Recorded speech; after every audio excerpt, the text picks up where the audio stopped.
Alors, nos deux invités font le même pari, mais sur des registres très différents. L'un en tant que maître d'ouvrage, décideur, et l'autre en tant que, également maître d'ouvrage, mais qui met en scène et qui choisit les artistes et qui investit les territoires.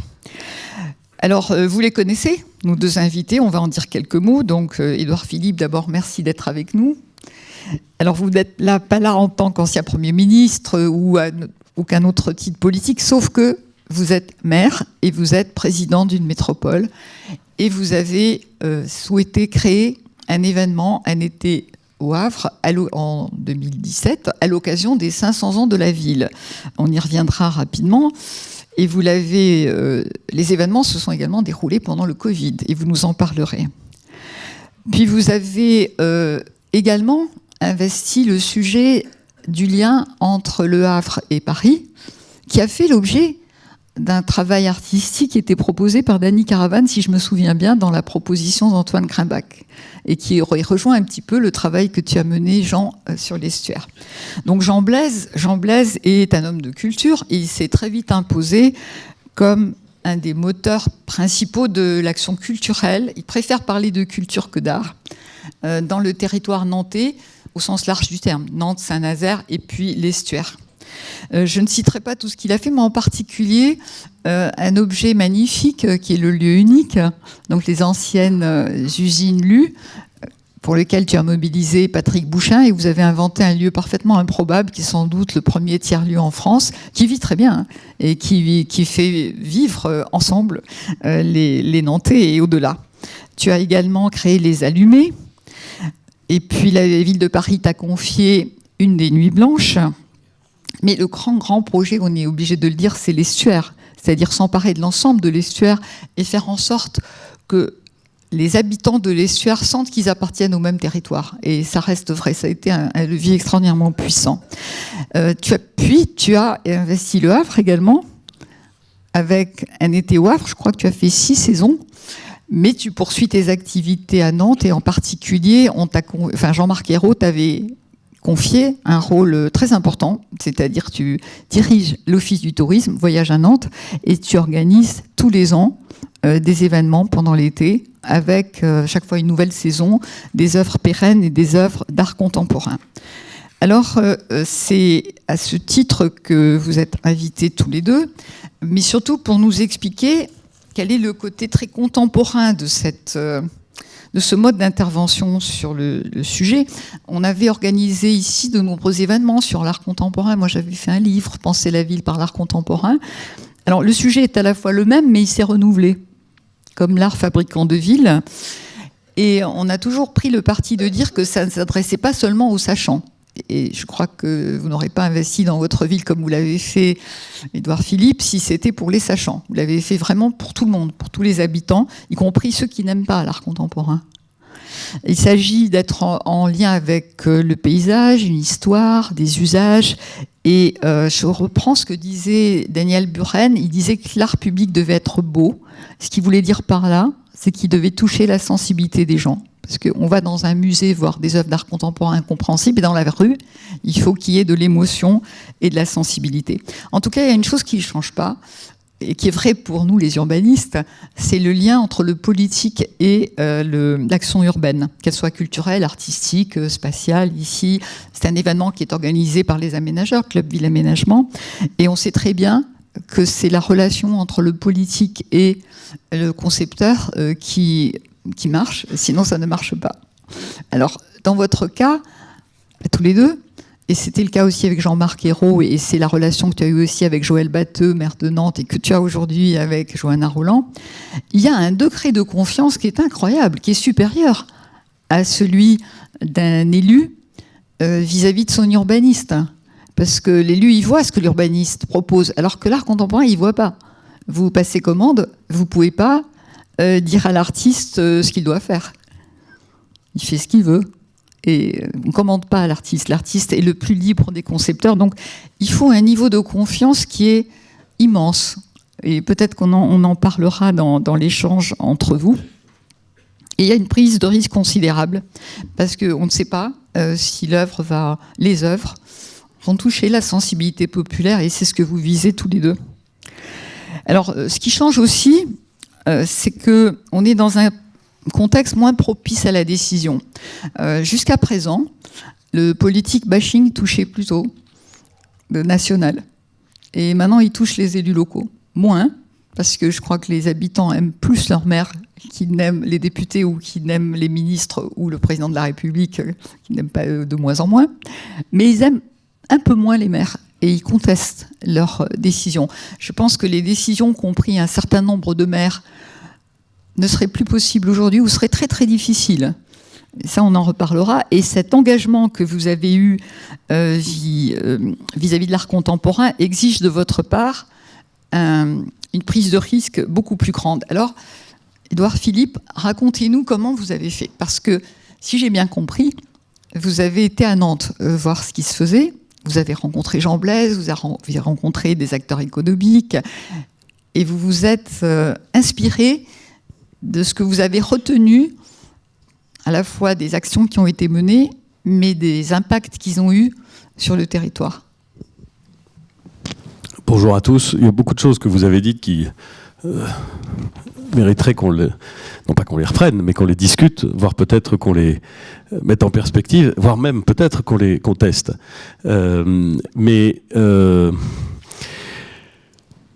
Comment est-ce que j'en suis venu à travailler avec Jean Blaise? Oui, ça vraiment comment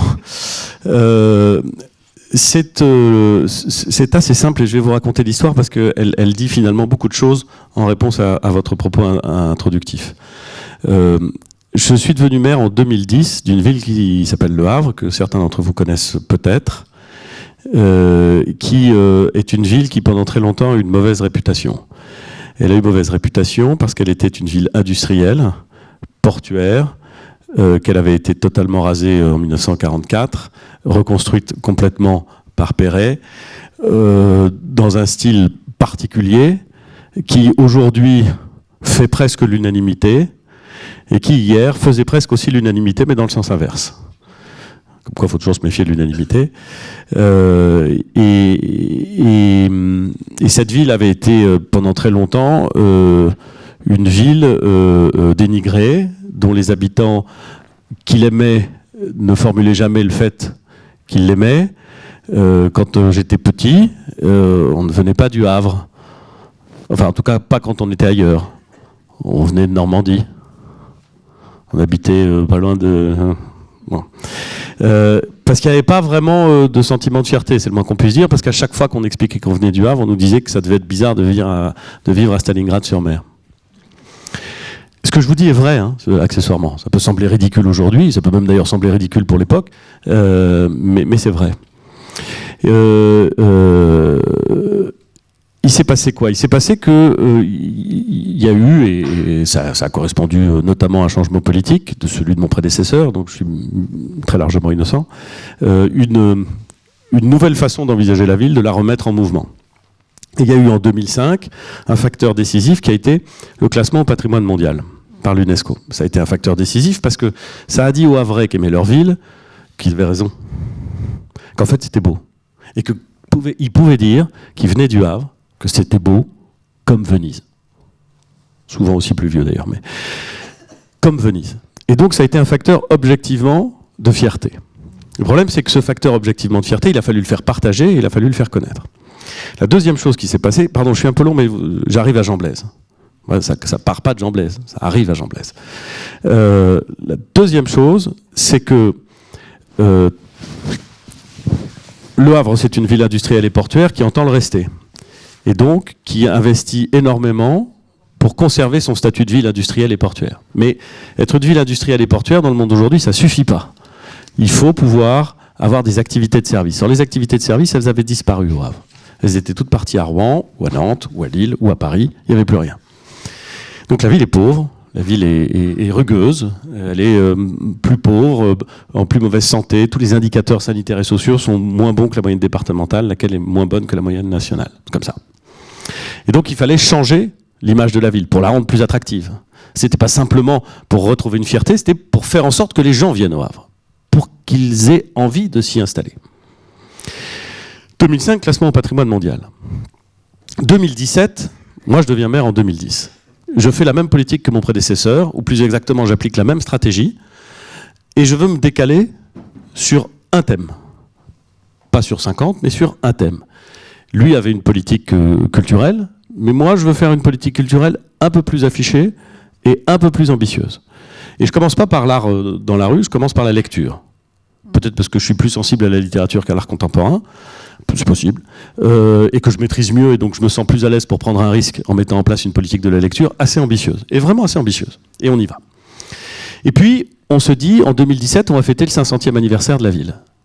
Et pour fêter le 500e anniversaire de la ville, on se dit très tôt, notre objectif, c'est de montrer aux Havrais et aux autres, non pas ce que nous allons faire, mais comment nous avons changé. Et donc en 2017, mon sujet principal, c'est de faire venir du monde au Havre pour montrer aux Havrais et aux autres que la ville dont ils ont entendu parler, qui a une réputation, hein, a changé. Et qu'elle s'est déjà transformée, qu'il faut la regarder avec un nouvel œil. Et c'est là qu'on arrive à Jean Blaise.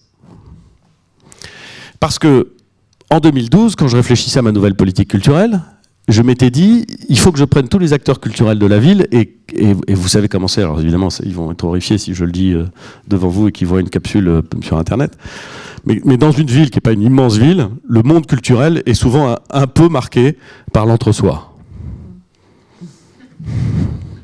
On peut dire ça comme ça, sans choquer personne.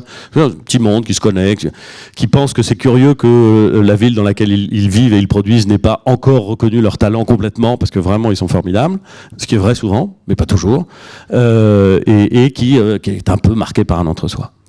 Et j'avais envie de bousculer ça un peu. Et donc j'ai demandé à Jean Blaise de venir animer des assises de la culture, où tout le monde était là, et je voulais un peu les secouer, il faut bien reconnaître.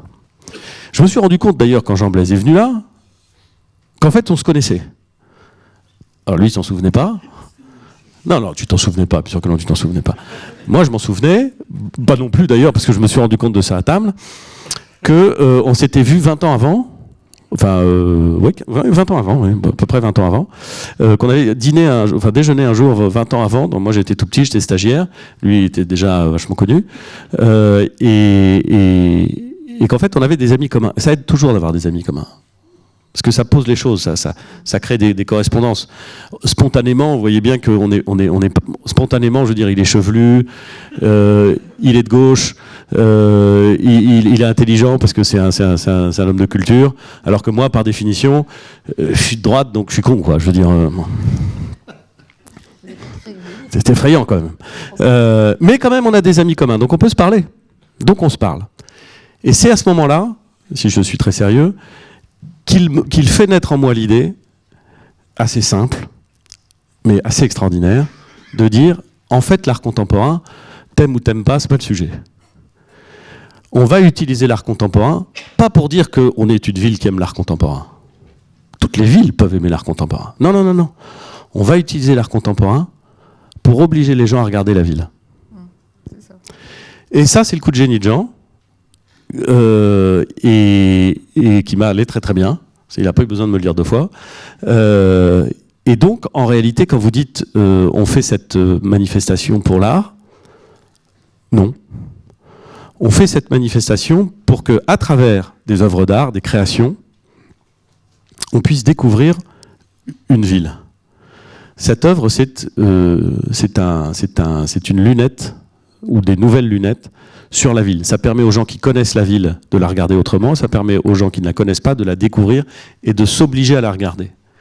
Et une des choses qui m'a le plus frappé, puis ensuite j'arrête de parler, dans le travail que Jean a voulu créer, c'est que son souci permanent, c'est un mot qui revenait en permanence chez lui, c'était de trouver, c'était la justesse. Il fallait trouver l'œuvre au bon endroit, permettant à la fois d'être ambitieux s'agissant de la création culturelle, bien entendu, mais permettant systématiquement aussi de regarder et de voir ou de s'interroger sur la ville avec un nouveau regard. Et ça, c'était le plus intelligent. Parce que ça permettait exactement d'aller dans le sens de ce que je cherchais moi, c'est-à-dire la transformation de la ville, l'attractivité nouvelle de la ville, la possibilité de dire à ceux qui ne connaissaient pas la ville, venez voir, il se passe quelque chose de différent, et à ceux qui la connaissaient avant, ce qui est encore plus difficile, regardez, elle a changé. Voilà comment est-ce qu'on s'est rencontrés, et voilà comment est-ce que... Alors vous avez raison, il faut se faire confiance. Oui, est-ce que... Oui, il faut se faire confiance, et on s'est fait confiance. Moi, je suis parti du principe que je ne rentrais jamais, quelles que soient les œuvres ou les formes artistiques, dans les questions de programmation. Parce que c'est pas mon métier, et que comme ça, je suis très libre et très détendu. Mais est-ce que vous aimez l'art contemporain ? Je ne sais pas. Certaines choses, beaucoup. Est-ce que j'aime l'art contemporain ? Je ne sais pas. Est-ce que vous aimez ce que Jean Blaise a fait chez vous ? Certaines choses, beaucoup. D'autres beaucoup moins. Mais c'est normal. Je veux dire, c'est comme si j'aime la littérature, il y a des trucs qui m'emmerdent à son sou de l'heure et qui sont pourtant de la grande littérature. Vous écrivez des romans. Oui, non mais d'accord, mais je parle pas quand je parle de grande littérature, je parle pas de mes romans. Mais vous voyez, il y a des écrivains que j'adore, d'autres qui m'emmerdent à son sou de l'heure, alors que c'est des très grands écrivains. C'est pareil avec l'art contemporain. Et attendez, ici, il y a des gens qui trouvent que des trucs très réputés en matière de cinéma valent pas un coup de cidre, et vous avez raison. Donc, sans doute. Donc, c'est pas le sujet. Je suis pas un connaisseur d'art contemporain. Je suis pas. Il y a des formes artistiques dans lesquelles je suis beaucoup plus à l'aise que dans l'art contemporain. Mais ça n'a aucune importance. C'est pas le sujet. C'est pas moi qui fais la programmation. Et on s'est fait engueuler un paquet de fois. Et c'est génial. Qui ? Jean, un jour, il a collé une espèce d'énorme statue fait par un artiste japonais devant une église. Je me suis fait engueuler, mais vous imaginez pas comment, par des gens qui trouvaient que c'était bizarre, scandaleux, qu'il fallait la changer, qui d'ailleurs ils allaient déménager. Ils n'ont pas déménagé, je vous rassure. Mais voilà, mais l'art contemporain, il peut déranger. Il y a des gens qui aiment, qui n'aiment pas. Ça n'a aucune importance. Ça a permis quoi ? Ça a permis de regarder la ville autrement, avec un regard différent, et c'était ça l'objectif. Voilà, j'arrête de parler. Et de la faire aimer. Évidemment. Ou pas d'ailleurs. Ou pas d'ailleurs. Simplement de s'obliger à la regarder. Alors on va faire avec Jean Blaise, on va faire un détour, on va aller à Nantes un petit peu là, parce que Nantes a une antériorité. Et je me souviens, Jean, quand je t'avais demandé si Jean-Marc Ayrault aimait l'art contemporain, je citerai pas ta réponse, mais la réponse n'était pas vraiment, si j'ai bien compris. Mais il te faisait confiance. Et je crois qu'il a fini par aimer avec le maintenant, temps. Il adore l'art contemporain. Au départ, pas vraiment. Au départ, pas vraiment. Mais ça me rappelle d'ailleurs une anecdote. Dans la construction de Beaubourg, il y a eu un jury international. Et quand le choix du projet de Rogers et de Renzo Piano a été choisi, le président Pompidou n'aimait pas du tout le bâtiment. Et on l'avait interviewé et il avait dit moi, ce n'est pas ma sensibilité, mais je fais confiance à ce jury et je pense que ce sera un très bon projet. Ils ont dû le choisir pour des bonnes raisons, ce qui est tout à fait intéressant. L'anecdote n'est pas très connue, mais ça avait été bien filmé, enregistré, documenté. Alors, peut-être un petit détour d'abord par Nantes, où on va montrer quelques images. Après, on verra un peu des images d'un été au Havre. À Nantes, quand tu as démarré, effectivement, il n'y avait pas cette immense appétence pour l'art contemporain, mais il y avait une appétence pour la culture très grande, puisque, si je me souviens bien, c'était une ville accueillante aux initiatives, et en particulier la troupe royale de Luce, si je me souviens bien, était toulousaine. Elle n'avait pas reçu un accueil aussi enthousiaste qu'à Nantes, ce qui me faisait dire à l'époque que accueillir des initiatives est une chose formidable. Et c'est ce que ce territoire a su faire de très longue date. Alors tu peux peut-être nous montrer quelques images et raconter comment ce processus s'est mis en œuvre de longue date. Bien. Bon, d'abord, avant tout, remercier Édouard. Je peux t'appeler Édouard. Pour ce qu'il a dit, parce que c'est vrai, et quand il parle de justesse, c'est exactement ça. Et la justesse, c'est l'art in situ, c'est l'art en fonction d'un contexte, d'un paysage, d'une perspective, d'un bâtiment. C'est la théorie de Daniel Buren, de l'art in situ. Et donc ça, évidemment, c'est très important. Il l'a tout de suite compris. Bon, mais ce que je voudrais dire aussi, avant tout, c'est qu'on ne travaille pas dans l'espace public sans le politique. Voilà, c'est clair et net. Alors que Je me souviens quand je travaillais dans les scènes nationales, fin des années 70-80, les directeurs de scènes nationales ne voulaient pas rencontrer les politiques, ne voulaient pas rencontrer le député ni le maire. Ils voulaient être totalement libres et ne pas subir de censure. Bon, et c'est vrai que quand on est dans un centre culturel ou dans une salle d'exposition, on peut faire les pieds au mur sans problème. Et je les ai faits. Je les ai faits 100 fois. Bon. Quand on va dans l'espace public, oui, là, ça devient véritablement autre chose. Parce qu'il appartient à tout le monde, l'espace public. On sort de chez soi, on va à son bureau et on va passer devant une œuvre qui va être complètement incroyable. Qu'est-ce qu'elle fait là? Qu'est-ce qu'elle dit? Qu'est-ce qu'elle révèle? Mon petit-fils peut faire pareil. Voilà, on est confronté à ça, au jugement public. Et c'est ça qui est formidable, qui est fantastique. Donc moi, avant même de m'intéresser à la ville, à l'urbanisme, au développement de la ville, je me suis intéressé à l'accessibilité. Comment fait-on pour que le plus grand nombre, on ne cesse de le dire dans nos scènes nationales, puisse accéder à l'art? Et on sait que c'est 9% de la population. Bon, maximum, quand on est un peu optimiste, qui accède aux maisons de la culture, aux scènes nationales. Pas aux bibliothèques, justement. Aux bibliothèques, c'est beaucoup plus ouvert aujourd'hui.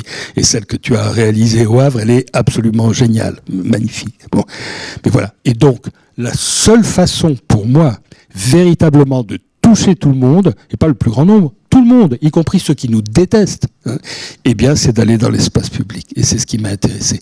Mais comment aller dans l'espace public sans faire de la déco, sans venir poser son pot de fleurs pour faire joli? Comment faire pour que cette création artistique pénètre la ville et la transforme? Transforme le regard qu'on a sur la ville, pas la ville elle-même, mais le regard qu'on a sur la ville, et cette envie tout d'un coup qui nous prend, eh bien, d'entrer dans cette image-là, d'entrer dans ces perspectives. Bon, et on le verra tout à l'heure avec Le Havre, c'est une évidence. D'accord. Alors, j'appuie là, sur le verre, oui. Et rien ne vient. Si, alors, il faut que je revienne en arrière, sur le rouge en arrière. Voilà. Donc, en fait, quand je dirigeais le lieu unique, la scène nationale de Nantes, tu as rappelé qu'on l'avait réalisé avec Patrick Bouchain, le maire de Saint-Nazaire, Joël Batteux, et le maire de Nantes m'ont demandé d'imaginer un événement qui puisse montrer le rapprochement entre les deux villes, qui puisse montrer que cette grande métropole avait en quelque sorte une culture commune, si je puis dire. Bon. Et il pensait à un événement, il pensait à un festival, un grand festival. Et avec mon équipe, quand on a commencé à réfléchir et à travailler, on a, à partir du moment où c'était un projet de territoire, déplié une carte. Bon, et constater bêtement, évidemment, que ce qui reliait les deux villes, c'était l'estuaire de la Loire. Et que donc, c'était sur ce territoire-là qu'il nous fallait travailler. Et donc, on a commencé à imaginer une biennale où l'on ferait venir des artistes, de grands artistes français et internationaux et nantais, bon, pour interpréter les différents paysages de cet estuaire. Voilà. Et ça a été le début de notre travail, de notre expérience, de notre connaissance de l'espace public, et la façon de travailler dans l'espace public. Ça, c'est une œuvre de Jean-Luc Courcoul, La Maison de la Loire. C'est un Magritte en 3D, hein, si on peut dire. Voilà. Une œuvre comme celle-ci, tout le monde s'arrête. Tout le monde s'arrête sur la route, arrête sa voiture pour aller la voir. C'est une œuvre très populaire. Bon. Et à partir de là, on peut cheminer et dire, mais continuez à voir ces territoires, ces paysages. Des œuvres vont interpréter ces paysages. On fait venir Erwin Wurm sur le canal de la Martinière, parce que ce canal est absurde. Donc on essaye de faire venir un artiste qui va traiter d'une façon absurde, qui est absurde. Pour moi, Erwin Wurm l'est. On verra d'ailleurs au Havre ce qu'on a réalisé. Voilà, ce canal de la Martinière, il est réalisé pour pouvoir faire passer les bateaux sur la Loire qui s'est envasée, pour qu'ils atteignent le port de Nantes. Et ça met, je ne sais plus combien d'années, des dizaines d'années, pour le construire. Et quand il est terminé, eh bien, on a appris à draguer la Loire. Donc les bateaux, à fort tirant d'eau, peuvent passer. Bon, c'est absurde. Et on ferme ce canal, on n'en a plus besoin, et ça devient un cimetière de bateaux. Voilà. Et on emmène Erwin Wurm sur le canal de la Martinière. Il est absolument enchanté parce que c'est très beau en plus. C'est absurde et très beau. Alors on va dire surréaliste, on va oser utiliser une fois seulement le mot parce que sinon il va revenir sans cesse. Bon. Et Erwin Wurm repart de Nantes, et j'ai coutume de dire, parce que c'est marrant, le lendemain, dans une enveloppe, je reçois un petit dessin sur un morceau de nappe en papier de son restaurant. C'est tout. L'esquisse de ce bateau qui essaye de sortir de l'écluse pour rejoindre les autres bateaux et pour rejoindre la Loire, pour rejoindre l'estuaire. Juste une remarque sur cette œuvre, si tu pouvais revenir. Ce qui est incroyable, c'est que c'était une œuvre éphémère, donc tu l'avais prévue éphémère, et il y a une adhésion populaire tellement grande dans ce village que les habitants ont demandé à ce qu'elle devienne pérenne, ce qui t'a compliqué la vie, parce qu'une œuvre éphémère, quand elle doit devenir pérenne, c'est du boulot. Mais c'est très intéressant de voir à quel point ça peut devenir presque l'identité du village. C'est un village, si je me souviens bien. Oui, c'est une petite commune, mais au Havre, le même problème s'est posé. Mais cette œuvre est toujours éphémère. S'il te plaît. Et à chaque nouveau préfet, je fais une balade avec lui sur l'estuaire pour lui montrer les œuvres, et je lui montre cette œuvre qu'il trouve extraordinaire, et cette œuvre continue à devenir éphémère.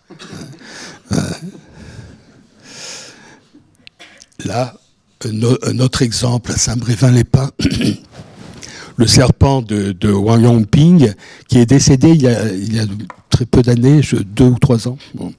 Un grand artiste chinois, voilà, qui à la sortie de l'estuaire à Saint-Brévin, eh bien, imagine ce serpent venu de la mer de Chine, venu de très loin, à traverser toutes les mers pour venir s'échouer à Saint-Brévin, en ayant perdu sa peau, mais finalement toujours vivant, parce que les marées s'exercent sur cette œuvre, et donc souvent il est recouvert par la mer, puis à marée basse il se découvre, il réapparaît, mais on aurait pu montrer une photo prise de sa queue parce qu'il est dans le prolongement du pont de Saint-Nazaire, et Wang Yongping a voulu qu'il y ait une résonance avec ce pont de Saint-Nazaire et avec l'architecture du pont de Saint-Nazaire.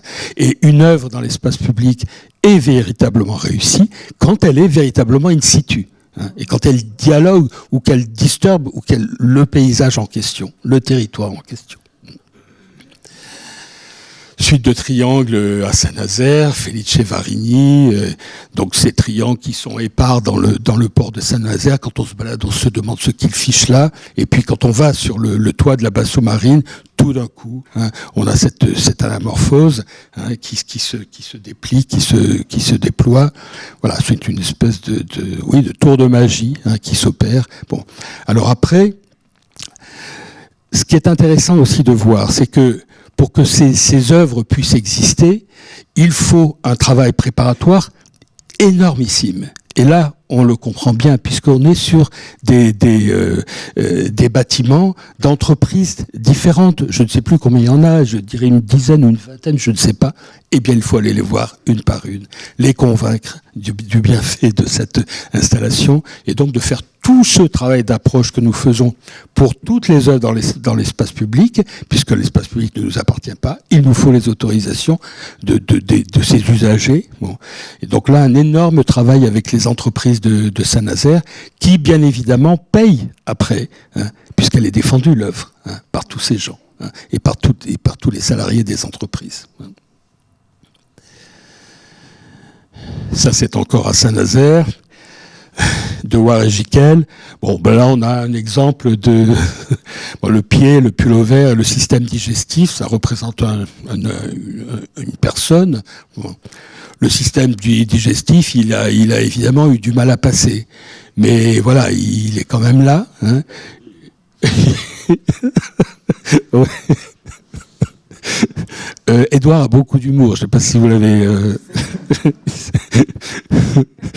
Mais voilà, en fait, le temps l'a imposé. Aujourd'hui, il y a beaucoup de visiteurs vont voir cette œuvre. Hein.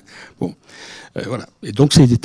Allez, j'ai envie de dire, d'abord toléré, ensuite accepté, et ensuite, eh bien, mis en avant avec un peu d'humour. Hein. Puis surtout, la ville s'est aménagée. Oui. En regardant cette œuvre. C'est-à-dire qu'elle a créé des lieux de loisirs face à cette œuvre. On a l'impression que c'est l'œuvre qui a déclenché l'action urbaine. Je ne sais pas ce qui est à l'origine, mais c'est clairement, les nouveaux aménagements sont clairement orientés sur l'œuvre. Oui, c'est pas tout à fait vrai. Hein, ce que tu dis, ce serait bien, j'aimerais bien, mais non, quand même. C'est l'impression que vous avez... Bon, le voyage à Nantes, rapidement. Là, tu montes la dernière saison. Oui, je parle quand même du voyage à Nantes parce que c'est intéressant de comprendre pourquoi il a été créé. Quand Jean-Marc Ayrault arrive à Nantes et est élu à Nantes en 89, la ville est dans un état lamentable. Elle vient de perdre les chantiers navals, qui n'existent plus. Hein. Auparavant, c'était quand même l'identité de la ville. Hein. Un pont transbordeur comme une porte absolument magnifique sur la ville, et puis des bateaux au milieu de la ville, au centre de la ville, des bateaux. Bon. Et puis, c'est fini. Tout ça est fini. L'usine Lu, qui était très emblématique de la ville, les petits beurres qui sont connus en Chine, qui sont connus partout dans le monde, est partie de Nantes. Auparavant, en 43, elle s'est fait bombarder, comme Le Havre. Exactement. Beaucoup moins. C'est-à-dire que des parties de la ville se sont écroulées, mal reconstruites. Et tout d'un coup, cette ville est embarrassée. Hein. Alors que Le Havre, c'est une maquette, c'est un dessin absolument magnifique. On n'a pas été embarrassés, nous. Comment ? On n'a pas été embarrassés, il ne restait plus rien. Exactement.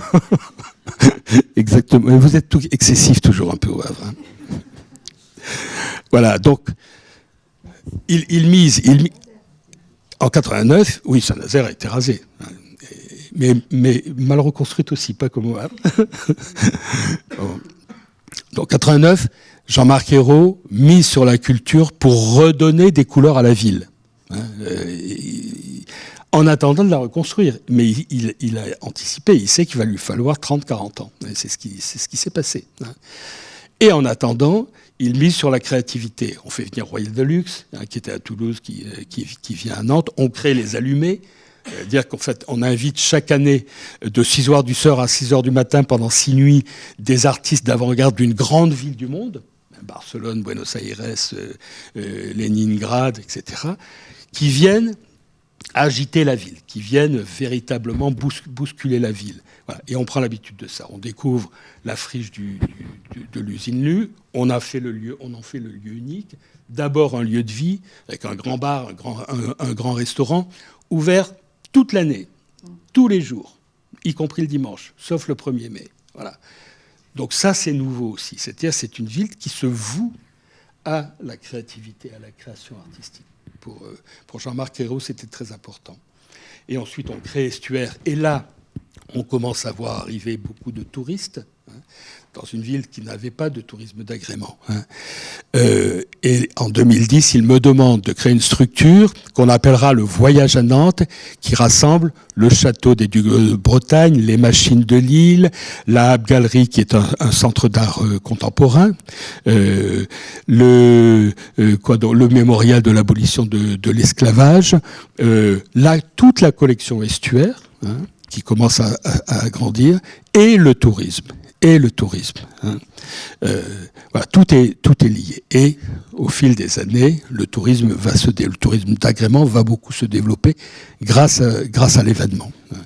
Là, c'était l'édition 2023. C'est une sculpture de Shuzhen, un artiste chinois qui est absolument immense, hein, qui était dans la rue. Il faudrait la voir dans la rue, ce serait plus. Ça, c'est le parcours du voyage à Nantes, qui est matérialisé par une ligne verte sur le trottoir. Bon, c'est toute la ville qui est prise.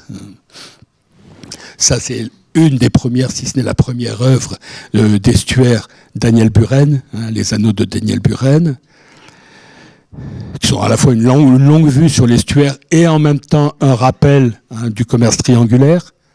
Nantes a été la première ville, avec Le Havre aussi, pour le commerce triangulaire. Voilà, là, sur la place du Bouffet, qui est la place historique de la ville,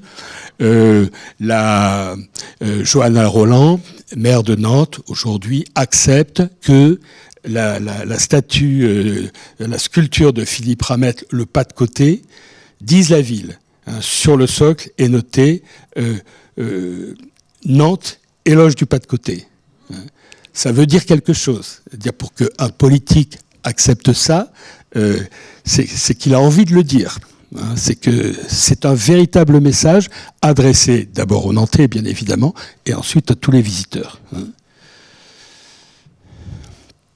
Voilà, Nathalie Talek, devant l'université, devant une partie de l'université, je vais passer vite. Évore, jungle intérieure, ça aussi c'est important. Je parlais de pénétrer la ville tout à l'heure, très très important. On découvre une cour de béton partout, et puis un artiste qui habite en haut, hein, l'appartement du haut où on voit descendre la végétation, qui envahit cette cour, hein, ce béton. Petit à petit, il n'a rien demandé à personne, il descend le soir, la nuit, quand personne ne le voit, et il commence à planter des plantes, des pots sur cette terrasse en béton. Et puis petit à petit, voilà. Et moi je découvre ça et je l'ai poussé, encouragé, accompagné pour qu'il envahisse tout. Mais ça passe par l'assemblée générale de tous les copropriétaires, hein, de cet immeuble. Et puis l'immeuble d'à côté, derrière, quand ils ont vu ça, ils ont fait une assemblée générale, ils m'ont invité pour avoir la même chose. Hein. Et ça, bah, évidemment, vous en transpirez de plaisir, quoi. C'est parce que... Puis l'idée qu'une assemblée de copropriétaires se mette d'accord, c'est incroyable. c'est merveilleux, quoi. Voilà, c'est incroyable. Hein. Mais ça, c'est ce travail qu'on est obligé de faire en amont, mais qui apporte tellement, quoi. Voilà, et puis le paysage, comment est-ce qu'on voit le paysage ? Toutes les œuvres que je montre, ce sont les œuvres qui sont photographiées, mais il faudrait aussi qu'on ait la photographie de ce qu'on voit de l'œuvre. Hein, parce que ça, c'est bien évidemment un belvédère pour voir un paysage, c'est-à-dire l'île de Nantes, qui est en train de se refaire, hein, si je puis dire. Bon. Tadashi Kawamata. Hein. Pascal Convert, dans le cimetière Miséricorde, pour moi, les cimetières sont des lieux de la ville extraordinaires, des lieux de repli, des lieux de refuge vers le silence, qui tiennent une place pour moi très importante dans la ville. Et là, Pascal Convert est venu créer des œuvres pérennes, hein, dans ce cimetière. Donc là aussi, vous imaginez les démarches. Sanam Katibi, sur les bords de la Sèvre, donc ça c'est de l'espace public, hein, c'est pas un jardin public, c'est vraiment de l'espace public libre. Bon. Sanam Katibi est cette immense statue de femme nue, magnifique. Bon. Une espèce de sorcière quand même, hein, qui tient un serpent à la main, bon, voilà, et qui a trouvé sa place. C'est dur de la faire accepter. Et puis on a beaucoup travaillé avec l'association qui est dans le coin et qui aujourd'hui la protège.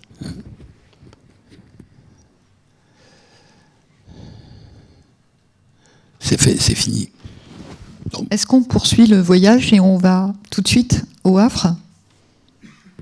Ok. Parce qu'on a quelques images. Comme ça, et Édouard pourra parler. Vous dites, Édouard Philippe, comment vous avez ressenti ce que vous avez pu voir à Nantes ? Vous avez été voir avant de décider de... Je suis allé voir. Je vais pas commenter. Si tu veux que je commente, moi je commente. D'accord. Il faut passer le deuxième PowerPoint. Oui, moi je suis allé à Nantes une ou deux fois pour voir des œuvres, mais en vérité, j'ai pas eu, enfin, comment dire, l'idée c'était pas d'aller voir à Nantes et se dire ah oui non c'est bien, je vais le faire la même chose au Havre. D'ailleurs, assez tôt, Jean m'a dit on va pas faire la même chose qu'à Nantes. Ça l'emmerdait de faire la même chose qu'à Nantes, et puis faut pas faire deux fois la même chose, c'est très agaçant. Donc on n'était pas du tout sur l'idée du parcours avec la ligne. Je pense que le sujet c'était vraiment d'obliger à regarder la ville différemment. Le défi était plus important au Havre, je crois. Voilà. Alors qu'est-ce que vous voulez que je fasse? J'ai choisi par Jean. Oui. Eh ben, montrons-les. Je crois qu'on n'y est pas encore. On n'y est pas. Si on y est? Ce que je voudrais dire. Oui, bah dis-le, tiens. Dis. C'est que, oui, en fait, ce qui m'a vraiment réjoui, d'abord, c'est de travailler dans cette ville que j'adore, mais vraiment, hein, qui est très très belle, et de travailler avec toi, cher Édouard, tu le sais. Mais ce qui m'a réjoui, c'est que le résultat était totalement différent qu'à Nantes. Pourquoi? Parce que la ville est totalement différente. J'ai envie de dire c'est l'inverse. Donc, si le résultat est totalement différent, c'est que notre théorie est juste. C'est-à-dire que l'œuvre se crée en fonction du territoire, en fonction des perspectives, en fonction de la ville elle-même. Et ça, c'était vraiment, vraiment intéressant pour moi. Un des enjeux qui était intéressant au Havre, peut-être comme à Nantes, mais probablement un peu différemment, c'est les questions d'échelle. Le Havre est une ville très vaste et très peu dense. Quand Perret l'a reconstruit, il imagine que dans le centre reconstruit, il va caser plus de 200 000 personnes. Et en vérité, il n'y a pas du tout 200 000 personnes qui vivent dans le centre reconstruit. Donc c'est une ville, elle n'est pas vide, parce que je suis en train de dire, mais elle est peu dense, avec des espaces publics qui sont assez largement surdimensionnés par rapport au canon actuel, on va dire. Il y a des places immenses partout, il y a des grandes avenues, il n'y a pas de bouchons. Il n'y a pas de bouchons. Oh ben, incroyable. C'est assez extraordinaire. Non mais c'est très troublant. Il n'y a pas de bouchons. Les Havrais, quand ils arrêtent deux fois au même feu rouge, ils disent qu'il y a des bouchons. Mais c'est pas vrai, il n'y a pas de bouchons. Donc la ville est très différente, évidemment. Et la question, c'était de saisir l'échelle, parce qu'on l'oublie. Pour vous dire un exemple, au Havre, littéralement, hein, entre la mairie et la gare, il y a 5 à 7 minutes à pied. Bon, certes, je marche d'un pas vif, mais c'est 7 minutes. Allez, 10. Je vous la fais à 10. Mais il y a plein de gens qui prennent leur voiture. C'est 10 minutes à pied. Ils prennent leur voiture. Et donc, il faut arriver à comprendre les échelles. On verra peut-être une image. Je commence. Alors là, je commence. Donc là, on est sur un truc qui est parfait parce que c'est pas comme ça que ça a été imaginé. On est sur le quai Southampton, c'est-à-dire le quai qui a justifié la création du Havre. C'est le front sud de la ville et il y a un front Perret qui est absolument magnifique. Sauf que, entre 1948, date où le front Perret commence à être construit au sud, et 2015-16, toute la partie où vous voyez de l'herbe, là, est remplie de parkings, d'édicules, de hangars, c'est moche, et d'ailleurs on ne peut même pas y accéder. Donc plus personne ne voit le front sud Perret. Et donc on se dit, pas du tout avec Jean, on se dit, comment est-ce qu'on va faire un peu ce qui a été fait à Bordeaux, un peu ce qui a été fait ailleurs, c'est-à-dire repartir d'un système qui est un quai, donc quelque chose qui donne, non pas sur la mer, mais sur le port, donc aussi un petit peu sur la mer, lui redonner à la fois une destination de promenade, lui redonner une destination urbaine et permettre de révéler la beauté du front Perret, de cette ligne de construction de Perret. Et donc on va travailler avec des architectes formidables, je vois Inessa qui est dans la salle, qui vont faire un aménagement d'une sobriété. Et puis alors moi j'adore ça, la sobriété. Je plaisante pas, je trouve que la meilleure façon de communiquer et la meilleure façon de construire, c'est la sobriété. Et une fois que j'ai dit ça, je peux dire que j'aime le baroque en Sicile, mais une fois que j'ai dit ça. Donc il nous faut une ligne d'une sobriété extraordinaire, avec un peu d'herbe, une reprise. Bon, très bien, c'est super, on est content, ça marche formidablement bien. Puis ensuite, il y a Jean qui vient foutre le bazar et qui dit, en plein milieu de cette ligne magnifique de sobriété totale, on va mettre ça. C'est-à-dire de la couleur, des formes, très grandes, très massives, très majestueuses. Mais le site est tellement grand que si on veut que ça se voit, si on veut que ça existe, voilà. Donc c'est une question d'échelle. C'est prévu pour être temporaire. Il y a quand même 2-3 personnes qui me disent avant, ça va pas mieux, non ? Des containers comme ça, haut en face de... Bon, très bien. Et puis dès que c'est construit, immédiatement, et ça c'est assez fascinant, l'œuvre de Vincent Ganivet est immédiatement appropriée par les habitants, qui transforment ça en Tour Eiffel, c'est-à-dire en symbole architectural, en nouveau symbole ou artistique, pas architectural mais artistique de la ville, et qui donc nous explique qu'on est vraiment des gros nazes à avoir imaginé de le démolir. Puisque c'est... donc, on perce des fondations, on construit le truc pour que ça dure, et en avant, et on crée donc, sur un espace d'une sobriété totale, une œuvre foisonnante, je ne sais pas comment il faut dire, voilà, visible. Bon, et ben c'est comme ça que ça marche, c'est pas grave. Mais l'échelle, au bout de la rue de Paris, est évidemment, bon, et évidemment c'est une œuvre en conteneur, ce qui au Havre ne surprend personne. Enfin, ne surprend personne. Là, on est sur une partie de la ville, on ne comprend pas bien sur la photo, on est à Coqueriville, donc à l'extrême est de la ville, sur la falaise, on est en hauteur, là on est à peu près 100 mètres, enfin en haut de la falaise, au bord de la falaise. En réalité, le décroché est assez net, et on est plein sud, c'est-à-dire face à... Et on a une œuvre qui est un panorama, une espèce de soucoupe volante qui s'est posée, et sur lequel on regarde la ville, dans un quartier qui est un des quartiers les plus populaires de la ville, un des quartiers les plus excentrés. L'idée étant de se dire, est-ce qu'on est capable de créer une œuvre qui justifie qu'on aille jusque-là, et qui permet de montrer qu'un été au Havre, c'est pas simplement le centre reconstruit, c'est aussi bon. Et ben la vérité, c'est qu'on a eu un succès relatif. 1, parce que peu de gens y ont été, et 2, parce que l'œuvre a été assez vite abîmée. Est-ce que c'était écrit d'avance ? Non. Parce que presque à cet endroit, on avait installé le centre Pompidou mobile, à l'époque où Seban avait imaginé le centre Pompidou mobile, et j'avais insisté pour qu'il soit là. C'est-à-dire en bout du terminus du tramway, dans un des endroits les plus durs de la ville, paraît-il. Et ça avait été un succès extraordinaire. Et donc, on a essayé. Est-ce que ça a été un grand succès, ça ? Pas sûr. L'œuvre est belle, mais pas sûr. Mais c'est pas grave. Une des choses que j'ai dit à Jean Blaise, dès le début, et franchement, il peut témoigner, c'est que je n'attendais, que je ne lui fixais aucune espèce de critère en matière de réussite. Aucun. Parce que j'aurais pas su très bien dire lesquels. Et donc, non mais c'est vrai, il n'y avait pas de... ouais, enfin, s'il y a X milliers de personnes en moins par rapport aux projections, ça voudrait dire que c'est un échec. On n'a jamais réagi. Et donc, on peut prendre des risques parce que, à la fin, on assume de dire, on prend un risque là, ça marche, tant mieux, ça marche pas, tant pis, c'est pas si grave. On sait qu'on va pas tout réussir. Et donc voilà. Est-ce que vous avez été suivi par votre conseil municipal ou ça a été difficile parce qu'il devait trouver que c'était pas facile? Alors là, je vais vous dire comment vous dire le truc. J'ai pas trop de problèmes avec mon conseil municipal. Parce que d'abord, non mais pour plein de raisons. D'abord parce que j'ai une équipe assez soudée qui me fait confiance. Ensuite parce que en 2014, j'avais été élu au premier tour. Un type de droite élu au Havre au premier tour, ça s'était jamais fait. Hein. Et donc je pensais que j'avais une légitimité politique assez forte, ce qui est peut-être absurde, mais il ne faut pas en abuser. Mais donc voilà. Et j'avais considéré que à chaque fois que j'ai pris des risques en matière culturelle ou pas, au Havre, à chaque fois je me suis fait engueuler. Au début.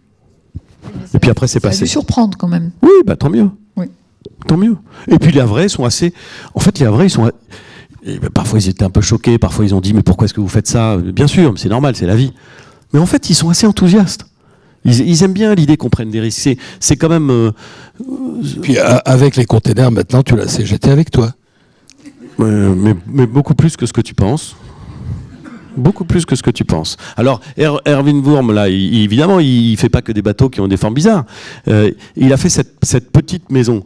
Très intéressant, d'ailleurs, c'est une des rares œuvres de Un été au Havre qui a été installée à 2 endroits différents. Elle a été d'abord installée à Avenue Foch, et c'est une des erreurs de Jean Blaise, et c'est très bien que nous puissions en parler. C'est pas une erreur artistique. Parce que... non, c'est pas du tout une erreur artistique. Elle est extraordinaire, cette maison. Non, mais Avenue Foch. Mais Avenue Foch, eh ben, elle n'était pas complètement juste. Ah non, je suis pas d'accord avec toi. J'adore. C'est les habitants de l'avenue Foch, dont Édouard Philippe. Pas du tout. Non, c'est vachement intéressant. Dans cette magnifique avenue, une œuvre comme celle-ci, un peu bizarroïde, n'avait pas sa place. Et ça a râlé, mais ça râle tout le temps, ça a râlé, et de façon curieuse, je dis de façon curieuse parce que honnêtement je crois que j'étais pas maire quand on l'a... Non. Ouais. C'était le moment où j'étais à Matignon. Mes amis qui occupaient la place à ce moment-là ont dit non, bah finalement c'est vrai, sa gueule, on va l'enlever. Je suis pas sûr que je l'aurais enlevé, mais je trouve qu'elle est vachement intéressante à cet endroit-là aussi. Et elle a trouvé une nouvelle justesse. Et elle est beaucoup mieux mise en valeur parce qu'on a refait complètement le parc autour et on a refait un aménagement. Le parc a été refait par rapport à l'œuvre. Et c'est plutôt réussi. Et c'est une œuvre extrêmement visitée, superbe. Deuxième œuvre qui a bougé. Première œuvre de Fabien Merel, grande statue qui s'appelle Jusqu'au bout du monde. Très belle. C'est lui puisque ces statues le représentent lui avec sa fille. Et on la met, première installation, dans un endroit qu'on appelle le bout du monde au Havre, qui est magnifique, au bout de la promenade, au moment où la falaise rentre dans l'eau, et où on ne peut plus continuer, c'est le bout du monde. Merveilleux, très sauvage, superbe. Et quelques crétins décident de la brûler. Elle est en résine, et donc elle brûle. Enfin, je veux dire, voilà, ça prouve qu'il y a aussi des crétins au Havre. Ils sont une petite minorité, mais enfin, ils existent aussi. Et là, très beau mouvement d'ensemble. La communauté havraise se dit c'est trop bête, il faut la refaire. Et cette fois-ci, on va la refaire en bronze. Et donc, souscription, recréation en bronze, stockage, si j'ose dire, de la statue dans la cathédrale. Et là, honnêtement, dans la cathédrale, je parle de la cathédrale, hein, je parle pas de Saint-Joseph, qui est une construction des années 50, qui est extraordinaire, merveilleuse, qu'on va voir. Je parle de la cathédrale, donc pour le coup très 17e, 18e. Et donc, incroyable. L'évêque, aucun problème. Formidable, très bien. Bon, et ensuite on l'a replacé ici. Là encore, sujet d'échelle. Parce que c'est au bout d'une digue.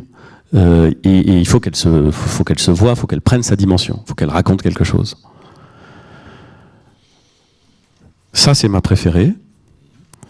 Très intéressant. Tu vois que tu as du goût quand même pour là. Oui, c'est ma préférée, qui est absolument merveilleuse. Alors, le grand sujet, ça a été est-ce qu'on a le droit de construire quelque chose qui va rester sur la plage ? Parce qu'évidemment, vous avez toujours un type qui vous explique que c'est pas possible. Loi littorale, on ne peut pas construire. Alors évidemment, vous allez voir le type et vous lui dites mais la loi littorale, elle n'a pas été faite pour empêcher des œuvres d'art près du rivage. Elle a été faite pour empêcher de faire des constructions, pas des œuvres d'art. Mais oui, mais qu'est-ce qui compte le plus, la lettre ou l'esprit de la loi ? C'est une question de juriste, une question politique, c'est ça. Et donc, on a dit que on allait la construire un peu en loose day et qu'on attendrait que quelqu'un nous dise de la déconstruire.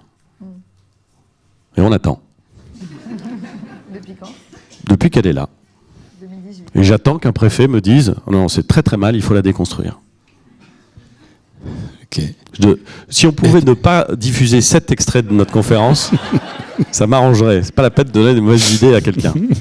Mais cela dit, c'est un sujet d'aménagement, pardon, mais c'est pas propre au Havre. Comment est-ce qu'on fait pour mettre des œuvres d'art dans des endroits où est-ce qu'il faut mettre une œuvre d'art sur la plage alors que on veut défendre la non-constructibilité du littoral. On est en pleine ville et cette œuvre est absolument merveilleuse est devenu aussi un emblème visuel de la... Et si tu permets, Édouard, cette œuvre, il faut la voir aussi du point de vue de l'hôtel de ville.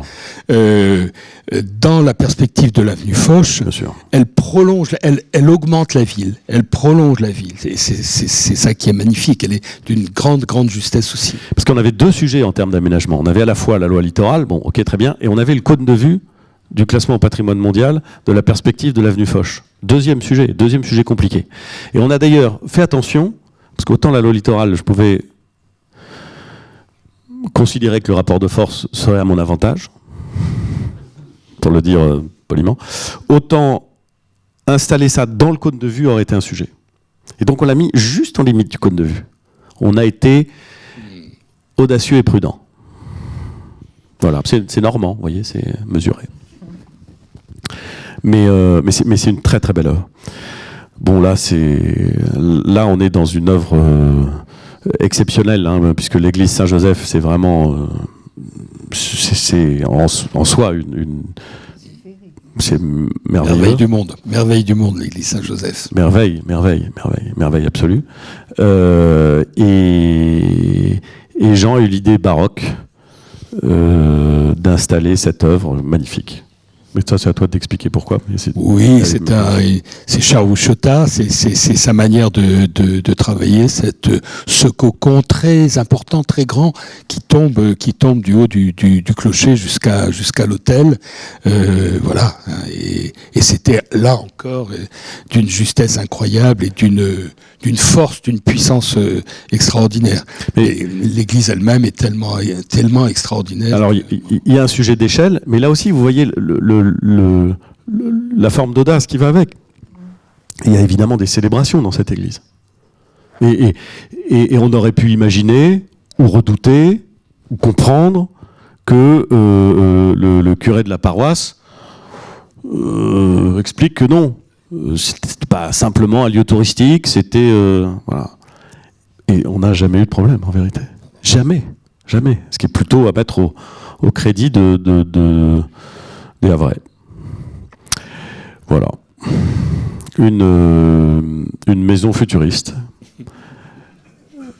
Hein ? Dans des jardins magnifiques qui surplombent la ville, d'où on voit la ville d'une façon absolument extraordinaire. Un ancien fort transformé en jardin. Et d'où on voit que la ville n'a pas de couleur, à part Vincent Ganivet. Ça, c'est Enrique Oliveira, hein, un artiste brésilien. Ça, c'est complètement fabriqué. Hein, c'est pas un arbre qu'on est allé chercher dans la forêt. Ça a été complètement refabriqué à partir de lamelles, hein, qui sont collées. Mais là encore, dommage, on ne voit pas la base, hein, de l'autre côté. Là, on est au volcan. Œuvre architecturale majeure. Et encore un sujet d'échelle. On est sur le volcan construit par Niemeyer entre 79 et 82, détesté par les Havrais au moment de sa construction. Mes grands-parents l'appelaient le pot de yaourt. Et la centrale nucléaire. Maintenant, tout le monde l'appelle le volcan. Et maintenant, tout le monde, parce que ça prend du temps, c'est comme ça, je me moque pas, j'aurais probablement été dans la même... maintenant, tout le monde comprend que c'est une œuvre architecturale exceptionnelle, mais c'était pas le cas au départ. Théâtre superbe, avec un pied de nez merveilleux de Niemeyer, hein, dans une ville... Le principe de Perret, c'est orthogonale, fenêtre, béton apparent. Et donc, Niemeyer fait exactement l'inverse. Pas d'angle droit, béton peint en blanc, et pas de fenêtre. Il fait exactement le contre-pied. Il fait une œuvre extraordinaire qui est à la fois un théâtre et une bibliothèque dans sa partie basse. Ouais. Et Jenkins vient mettre un type qui va descendre en skate. Alors, hyper bien fait et donnant là encore, révélant l'échelle et devenant quasiment une blague. C'est-à-dire que moi, j'ai fait assez couramment, quand il y avait les touristes qui regardaient, qui ne comprenaient pas très bien, je leur dis oui, bah attendez 10 minutes, vous allez voir, il va descendre. Ah bon ah bon. Pendant 10 minutes, il restait. Quand après les gens me disaient mais vous êtes con de nous faire des blagues, comment vous appelez? Je disais Je donnais le nom d'un type responsable politique que j'aimais pas, comme ça. et Jenkins, outre le fait qu'il fait des œuvres qui sont fascinantes, je trouve que ce qui est le plus impressionnant, c'est l'échelle qu'il met dans la ville. Ouais. Il avait fait un truc très bizarre, très bizarre, très creepy. Une jeune fille qui était sur une balançoire en dessous de la passerelle Chevalier, révélant là aussi l'échelle. Ouais. Parce que comme tout est très grand, on a l'impression qu'on ne comprend pas que c'est grand. Le bassin du commerce, qui est en plein cœur de la ville, c'est immense. Et donc, jouer avec l'échelle est évidemment très intéressant. Si tu permets, j'en profite pour saluer ma collaboratrice Kitty Hartel, qui a eu l'idée de faire venir Mark Jenkins. Bravo. Merci. Elle est là, c'est la jeune femme blonde, là. Ça, c'est très intéressant parce que c'est typique de la façon dont on est obligé. Ces œuvres, elles sont généralement assez haut sur les immeubles perrés. Donc, on voit la trame perrée, on voit le béton apparent. Et alors, bon, là aussi, hein, j'ai eu des gens horrifiés qui appelaient le SAMU parce qu'il y avait quelqu'un qui allait sauter. Bon, c'est pas trop récurrent maintenant, les gens ont compris. Mais c'est vrai que ça s'est vu au début. Et là aussi, on regarde la ville autrement.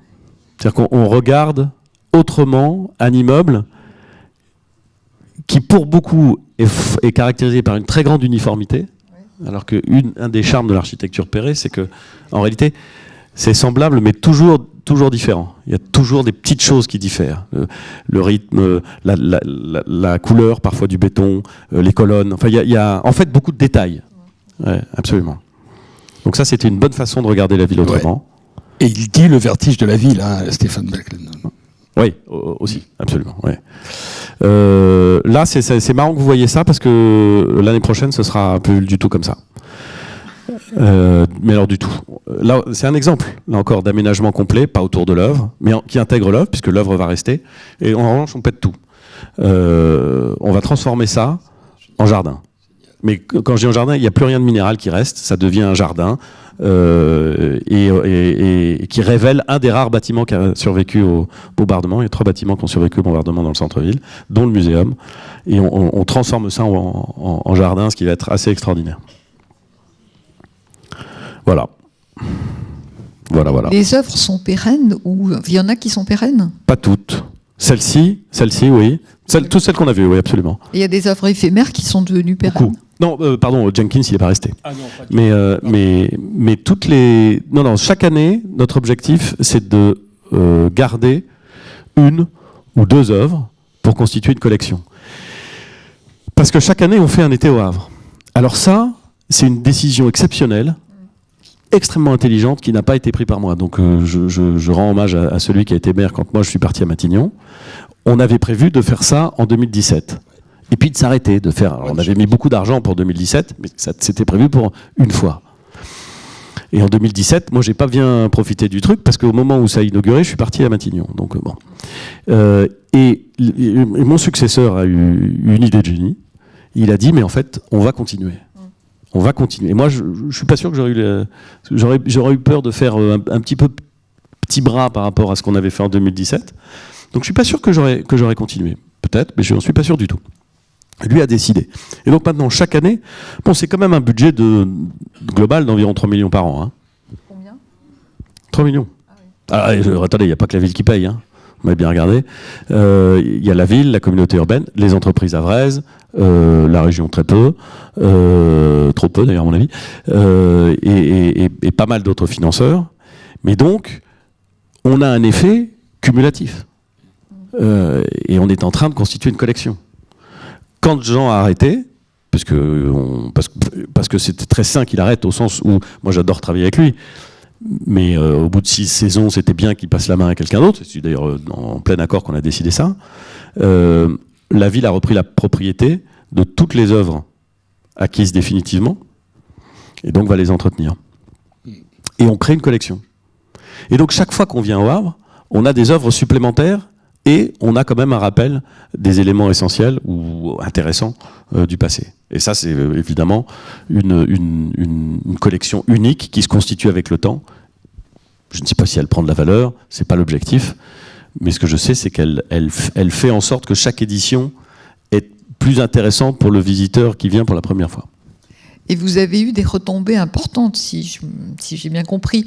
On en a parlé avec Jean Blaise, qui parlait des retombées sur Nantes-Saint-Nazaire qui sont considérables en termes d'image de ville, de tourisme, des retombées économiques. Vous en avez eu aussi au Havre. C'est un des cas où Jean et moi, on a été dans une situation inversée.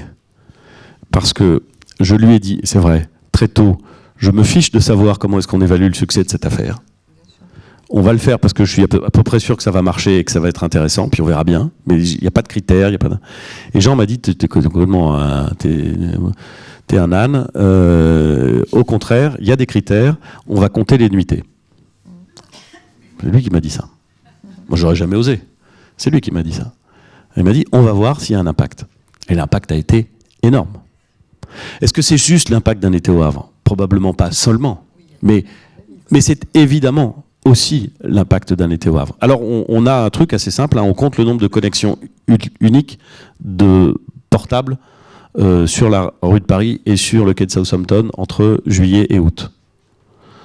Ça ne nous permet pas de savoir ce que vous échangez comme SMS, ça permet de savoir si quelqu'un d'entre vous est venu à un moment, une fois en 2 mois, tac, à cet endroit-là. On n'a pas son nom, évidemment. Mais on a le nombre de gens qui sont passés. Et on ne compte pas 2 fois les mêmes. Parce qu'on identifie les numéros une fois. Enfin, on ne les identifie pas encore une fois. On les compte une fois. Et on est désormais à 1 million sur cet axe-là. À 1 million entre juillet et août. Moi, j'ai connu une époque au Havre, j'ai toujours cette formule, pardon, mais quand j'étais petit, les hôtels étaient pleins pendant la semaine, vides pendant le week-end et fermés pendant l'été. C'était ça, le Havre. Quand j'étais petit, je vous parle des années 80. Aujourd'hui, le taux de remplissage des hôtels l'été au Havre est supérieur au taux de remplissage des hôtels l'été à Toulouse. On ouvre 1 ou 2 hôtels par an. La gamme d'hôtels s'élargit et c'est plein. C'est-à-dire que les gens viennent voir. Ils viennent voir une ville dont ils ont entendu parler, ils viennent voir une ville qui les surprend, ils viennent voir des œuvres d'art, ils viennent. Est-ce qu'ils restent longtemps ? Non. Mais ils viennent, et donc il y a ça. Donc il y a un impact fréquentation qui est évident, qui est mesurable, qui est démontrable, et 2, il y a un impact, il est presque aussi important, probablement plus même, il y a un impact image, fierté, oui, identité. C'est chouette que le Havre ne soit pas simplement la ville d'Auguste Perret ou la ville des impressionnistes. C'est aussi la ville d'un été au Havre, c'est aussi la ville de l'art contemporain. Mais est-ce que ça touche seulement la ville ou aussi enfin c'est pas une métropole, mais la métropole? Est-ce que les œuvres sont restées au Havre, ou il y a aussi en périphérie? Non. Peut-être qu'un jour on fera ça à l'échelle de la communauté urbaine, mais pour l'instant c'est au Havre. La question qu'on s'est posée, qu'on s'est beaucoup posée avec Jean, c'est sur quel espace, sur quel périmètre. Et au début, on l'a joué très ville reconstruite, centre-ville, et puis progressivement, mais c'est assez, à part la soucoupe volante, si j'ose dire, et les jardins suspendus. Et maintenant, c'est Gaël Charbot qui fait la programmation, et on élargit un peu, on pousse un peu, on fait un périmètre, mais on reste au Havre, et on ne traite pas toute la ville, parce que c'est trop vaste, je crois. Jean, il y a eu des retombées très importantes aussi sur la métropole nantaise. Tu peux en dire 2 mots? Je crois que vous l'avez évalué même, vous l'avez chiffré. Oui. Nantes, le tourisme d'agrément à Nantes n'existait pas il y a 15 ans, ou très peu. Juillet, août, c'était vide. Et aujourd'hui, là encore, on mesure, on a fait 100% d'augmentation en 10 ans. Du tourisme d'agrément à Nantes. Bon, alors là encore, c'est peut-être pas uniquement un voyage à Nantes. La ville s'est fait remarquer, la ville est en train de se transformer d'une façon hallucinante. Bon, mais bien évidemment que ça joue, que ça a joué. Nantes est une ville culturelle dans l'esprit des Français. Nantes est une ville culturelle, c'est clair.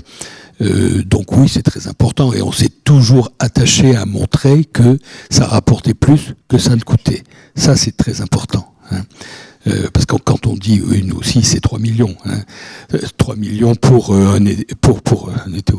3 millions pour voyage à Nantes, mais le budget de la structure voyage à Nantes, qui comprend le château, les machines et ça, c'est 30 millions.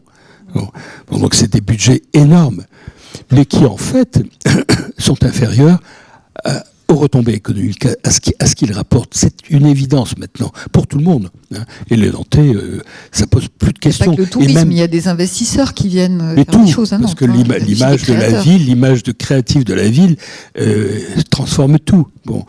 Et aujourd'hui, au Conseil métropolitain, il n'y a pas d'opposition pour voter la subvention du voyage à Nantes. Ouais. C'est bien. Pareil. Et juste un mot pour dire, et c'est quand même assez réjouissant, le nombre de grandes ou de toutes petites entreprises havraises qui chaque année participent au financement est très étonnant. Vous avez un club d'entreprises où il y a 70, 80 entreprises qui chaque année payent 5 000, 10 000, 15 000 euros pour participer au financement.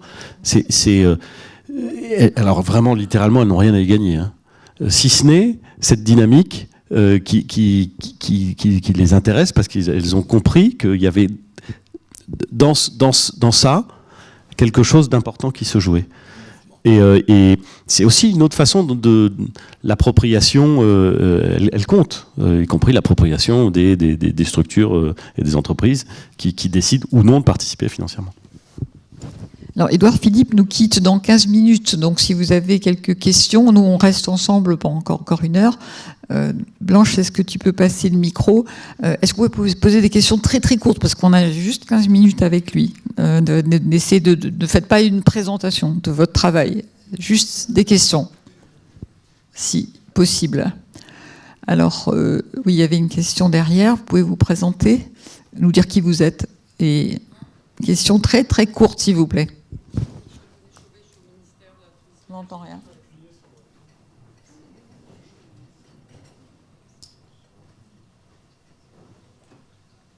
Oui, je suis au ministère de la Transition énergétique, Michel Gonnet-Chaubet, et je voulais vous dire que j'étais allée récemment au Havre. J'avais beaucoup apprécié que le paysage urbain soit conclué de ces œuvres. C'est vraiment très intéressant parce que ça fait contrepoids notamment à l'architecture qui est quand même un petit peu monotone par moment ou monochrome. Donc ça complète vraiment très très bien.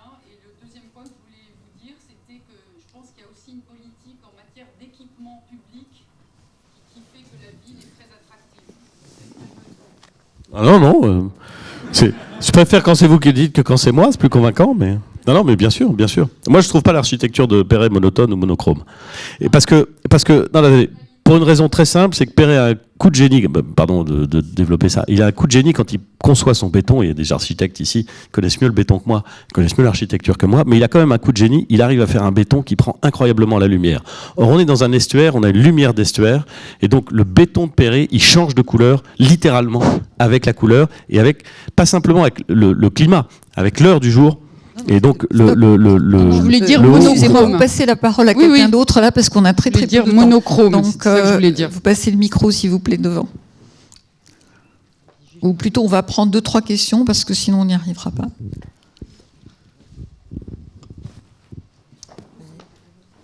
Vas-y, madame. Ici. Oui, bonjour. Michel Sustrac, urbaniste à la retraite, mais urbaniste quand même. Je voulais vous poser une question. Est-ce que on en parle des conséquences des retombées économiques, des retombées en attractivité. Est-ce que les retombées sociales sur la manière dont les habitants, y compris de la périphérie, s'emparent de ces œuvres, et en même temps, est-ce que chez les jeunes notamment, ça aurait pu éventuellement changer le cours d'orientation, c'est-à-dire est-ce qu'il y a des écoles d'art qui se sont ouvertes, est-ce que finalement ça transforme quand même certains parcours de jeunes et certaines visions sur leur avenir potentiel. Voilà. Vous voulez répondre tout de suite? Oui. La meilleure réponse que je peux faire à votre question, c'est je ne sais pas. Parce que, oui, non, on peut faire des enquêtes, puis je peux même faire dire aux enquêtes ce que j'ai envie qu'elles disent. Mais je ne sais pas, mais je peux vous donner quelques pistes. D'abord, on tient à ce que chaque année, l'école d'art du Havre, qui a fusionné avec Rouen, parce qu'on avait très envie qu'elle fusionne avec Rouen, organise un concours en son sein pour qu'une œuvre venant d'un des étudiants soit choisie et présentée. C'est le cas systématiquement. Et je vais vous dire, ça soutient la comparaison. Non, c'est vrai. Ouais. Mais vraiment. Ça soutient la comparaison. Oui. Ah, il y a des. Ouais, je dis pas tous les ans, c'est génial, mais donc premier truc, il est gonflé quand même. La deuxième chose, c'est pas totalement sans intérêt. C'est que je vous ai parlé de la statue jusqu'au bout du monde qui avait été brûlée. C'est la seule œuvre qui a été abîmée. L'endroit que vous voyez là, la plage, l'été, il y a des milliers de personnes. Des milliers de personnes. Vraiment, littéralement. C'est noir de monde. C'est hyper populaire. C'est très très populaire. C'est le Havre, quoi. C'est très très populaire. Cette œuvre-là n'a jamais été abîmée. Donc, l'acceptabilité, y compris des œuvres qui provoquent et tout ça, est extrêmement grande. Extrêmement grande. C'est la deuxième chose. La troisième chose, c'est que, pour moi, le pari, c'est la définition de la culture. La culture, c'est la rencontre entre un individu et une œuvre. J'ai du mal à définir ce que c'est qu'une œuvre, mais je vois bien que la culture, c'est la rencontre entre un individu et une œuvre.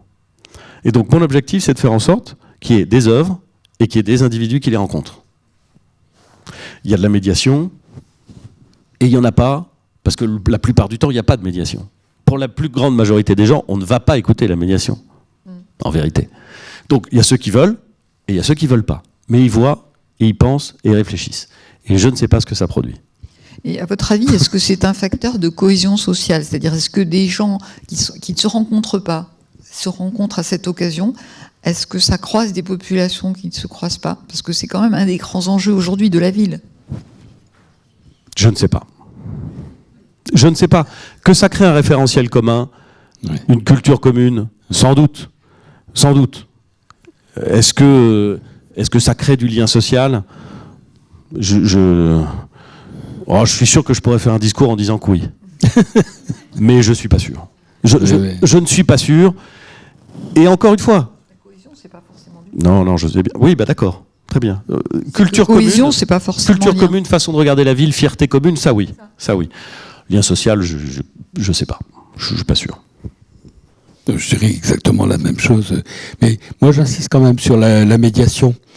Aussi bien au Havre qu'à Nantes, on a tout fait pour que la médiation soit la plus exigeante possible, la plus forte possible. Et ça fonctionne. Hein. On a, je ne sais plus combien, une quarantaine de médiateurs, médiatrices au voyage à Nantes, et les gens s'arrêtent et posent des questions sans cesse.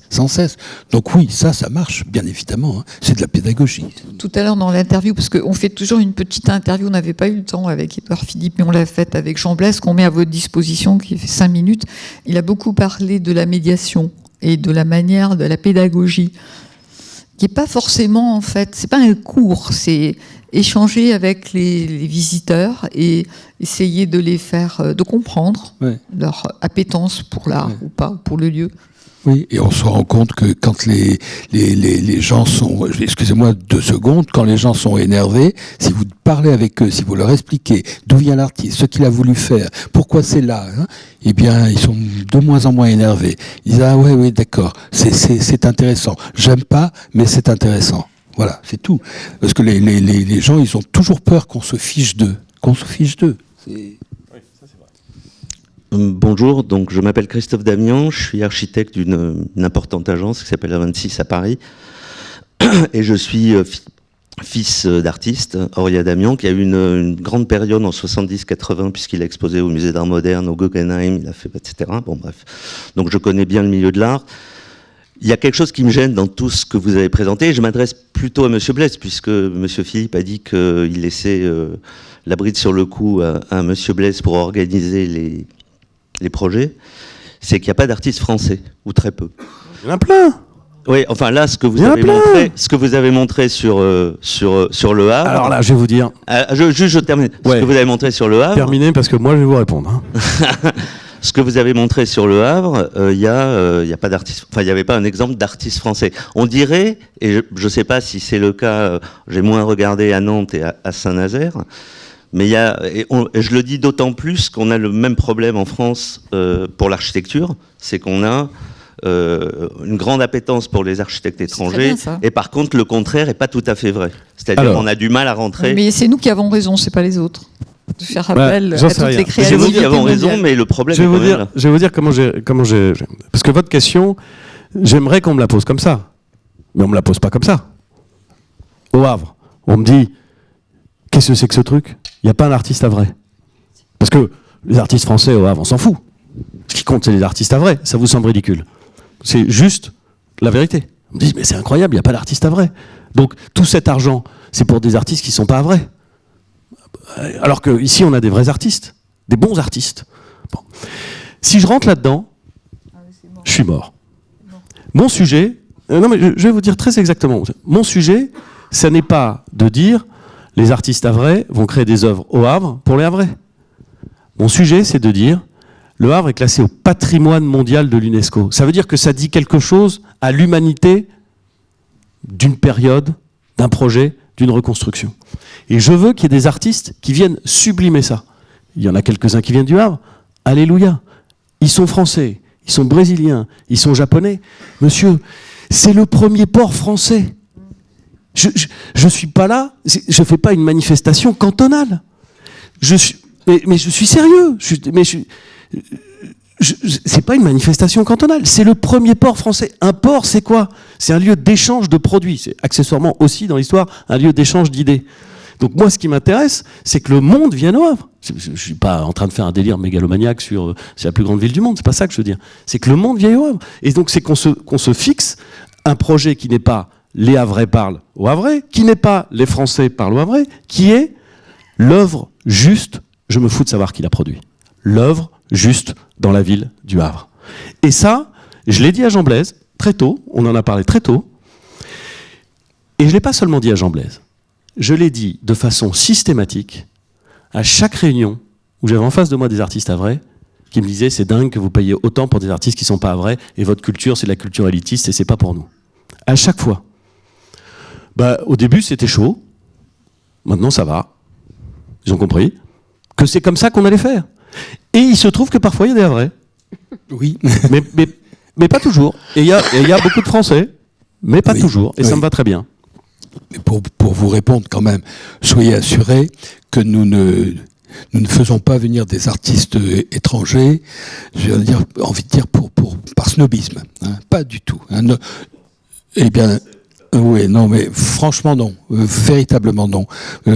Notre théorie, je l'ai déjà dit tout à l'heure, c'est à partir du site, à partir de la perspective, à partir du lieu, quel artiste interprétera le mieux ce site-là, cet endroit-là. C'est vraiment comme ça que nous procédons. Ça ne veut pas dire que nous avons toujours raison. Hein. Parfois, je l'avoue, nous nous trompons. Bon. Mais on part toujours de ça. Et Madame Philippe m'a reproché... Oui, énorme. Mais oui, de ne pas franchement, elle t'a pas reproché, elle t'a engueulé. Elle m'a engueulé, oui, de ne pas faire venir suffisamment d'artistes femmes. Mais à aucun moment, on ne se posait la question avec mon équipe composée de femmes, hein, et moi-même, de la question de savoir si il fallait qu'il y ait autant de femmes que d'hommes. On n'était pas dans cette logique-là, pas du tout. Et aujourd'hui, allez voir les expositions à Paris. C'est que des femmes, que des artistes femmes. Donc c'est en train de changer, mais c'est pas nous qui allons le faire changer. Elles sont là parce qu'elles sont géniales, parce qu'elles ont un talent fou. Et ça, c'est en train de changer. Mais à aucun moment on s'est dit il faudrait avoir des femmes, il faudrait avoir des havrais, il faudrait avoir des... Non, on n'a pas posé. Oui, mais ça amène la question que je pense importante et que je n'ai pas posée. C'est comment... tous les artistes ne savent pas intervenir dans l'espace urbain, n'ont pas cette sensibilité-là. C'est une sensibilité particulière de sentir l'espace. Il y a quelque chose rapport au paysage, à l'identité. Donc, tous les artistes, aussi doués soient-ils, ne sont pas équipés pour travailler sur l'espace urbain d'une part. D'autre part, il faut une très grande connaissance du monde artistique pour arriver à trouver les artistes qui peuvent être inspirés par tel ou tel espace. Comment vous procédez ? Bien, on essaie d'avoir cette connaissance. Et je ne fais pas la programmation tout seul, loin de là. J'ai des personnes avec moi qui on fait des réunions et puis à un moment donné, on fait des repérages, beaucoup de repérages. C'est-à-dire qu'on marche beaucoup dans la ville. On repère. Et à un moment donné, cette perspective-là qu'on n'avait pas vue pendant 5 ans, tout d'un coup nous apparaît et nous semble véritablement dire la ville, dire ce qu'elle est. Et à partir de là, eh bien, on cogite, on déjeune ensemble et tout d'un coup, l'une d'entre nous dit ce serait pas mal d'essayer avec Lang et Baumann. J'ai ça devant. Voilà, ce serait pas mal d'essayer. Voilà, on téléphone à Lang et Baumann. Est-ce que vous voulez venir ? Ils viennent et on leur présente leur site. Et on leur dit c'est ça, c'est là qu'on veut que vous travailliez, pas ailleurs, pas derrière, pas à Saint-Joseph. Bon, voilà. Et à partir de là, ils font une esquisse qu'ils nous envoient. Cette esquisse, on essaye de la juger, c'est notre rôle. Et si on l'accepte, si elle nous paraît véritablement, comme disait Édouard, juste, eh bien, on commence à travailler dessus. Et puis après, viennent tous les problèmes. Est-ce que c'est possible techniquement ? Quel coût ? Qu'est-ce que ça va coûter ? Et le choix est fait. Et ensuite, on commence la réalisation.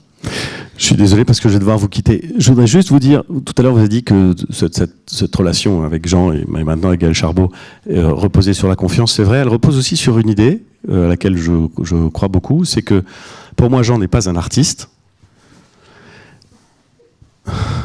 Non mais c'est vrai. Oui, je ne suis pas un artiste. Non. Pour moi, Jean n'est pas un artiste, mais la programmation fabrique une œuvre. C'est-à-dire que, de la même façon que je crois que les collectionneurs créent une œuvre quand ils collectionnent de façon intelligente, et pas simplement compulsive, c'est-à-dire quand ils n'achètent pas tout mais qu'ils choisissent, et ben je pense que le Jean, il a en 5 ans, 6 ans, 6 saisons, créé une œuvre. Et je la prends comme telle. Je ne le prends pas comme un artiste qui crée, mais je prends la collection comme une œuvre. Et donc j'ai confiance. J'ai la confiance de celui qui dit à quelqu'un que la collection que nous construisons avec la programmation puisse constituer quelque chose qui relève d'une œuvre qui permet de regarder la ville. Voilà. Et ça, c'était assez tôt. Je ne sais pas si dès le début j'avais ça en tête, mais au fur et à mesure du temps qui passe, c'est vraiment ça qui m'est apparu. Et je trouve que c'est ça qui est intéressant. Et la deuxième chose que je veux dire, c'est que, puisque il y a beaucoup d'urbanistes et de gens qui réfléchissent à la ville, c'est que bien sûr, à l'origine, c'est une façon nouvelle de regarder la ville, ça a été conçu pour ça, mais assez vite, c'est aussi une façon d'aménager la ville. C'est-à-dire qu'à la fin, quand vous avez une collection d'œuvres d'art dans la ville, vous ne pouvez plus envisager son aménagement, son futur, son réaménagement, indépendamment de la collection qui est là. Et donc, à la fin, vous avez quand même, dans la reconception des espaces publics, dans la définition de nouvelles fonctionnalités à tel ou tel endroit, quelque chose qui prend en compte les œuvres. Parce qu'elles sont là, parce qu'elles comptent, et parce qu'elles organisent d'une certaine façon des flux et une vision de la ville. Donc, c'est pas simplement on pose quelque chose et puis ensuite, c'est là, c'est posé. En réalité, ça participe aussi, au fur et à mesure du temps qui passe, à la constitution d'une œuvre et à la construction de la ville. Voilà. Alors j'avais des directives très précises de votre chef de cabinet, il fallait vous laisser partir. Ah oui, il faut que j'y aille. Merci.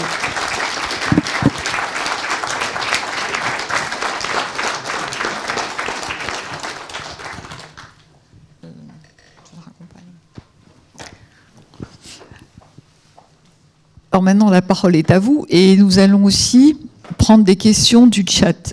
Clélia, tu as noté des questions ? Clélia ? Ah, tu voulais poser une... Vas-y. Sabine Chardonnay, architecte urbaniste. Je voudrais témoigner de quelque chose. Je suis allée au Havre il y a quelques mois avec un ordre du jour qui était comprendre l'interface ville-port et réfléchir sur ce qu'était cette ville portuaire. Et par le plus grand des hasards, sans avoir du tout programmé une recherche de l'ensemble de ces œuvres, je suis tombée dessus, sauf celles qui sont vraiment extérieures, parce que je n'ai fait ça qu'à pied, sans transport en commun, une journée de marche. Et je trouve qu'il s'est fabriqué quelque chose d'étonnant, là, c'est un nouveau paysage au Havre. Et ça, je trouve que c'est quand même quelque chose de subtil, parce qu'on avait un paysage très puissant industriel, un paysage portuaire très puissant, un paysage perret très puissant, et tout d'un coup, on vient de monter une marche, et il se passe quelque chose de nouveau. Et une fois encore, c'est en cherchant un autre fil que je suis tombée sur presque toutes les œuvres que vous avez montrées, par hasard. Donc ça veut dire qu'il y a eu une relecture assez intelligente de la ville, mais que tout d'un coup, elle a pris une dimension en plus.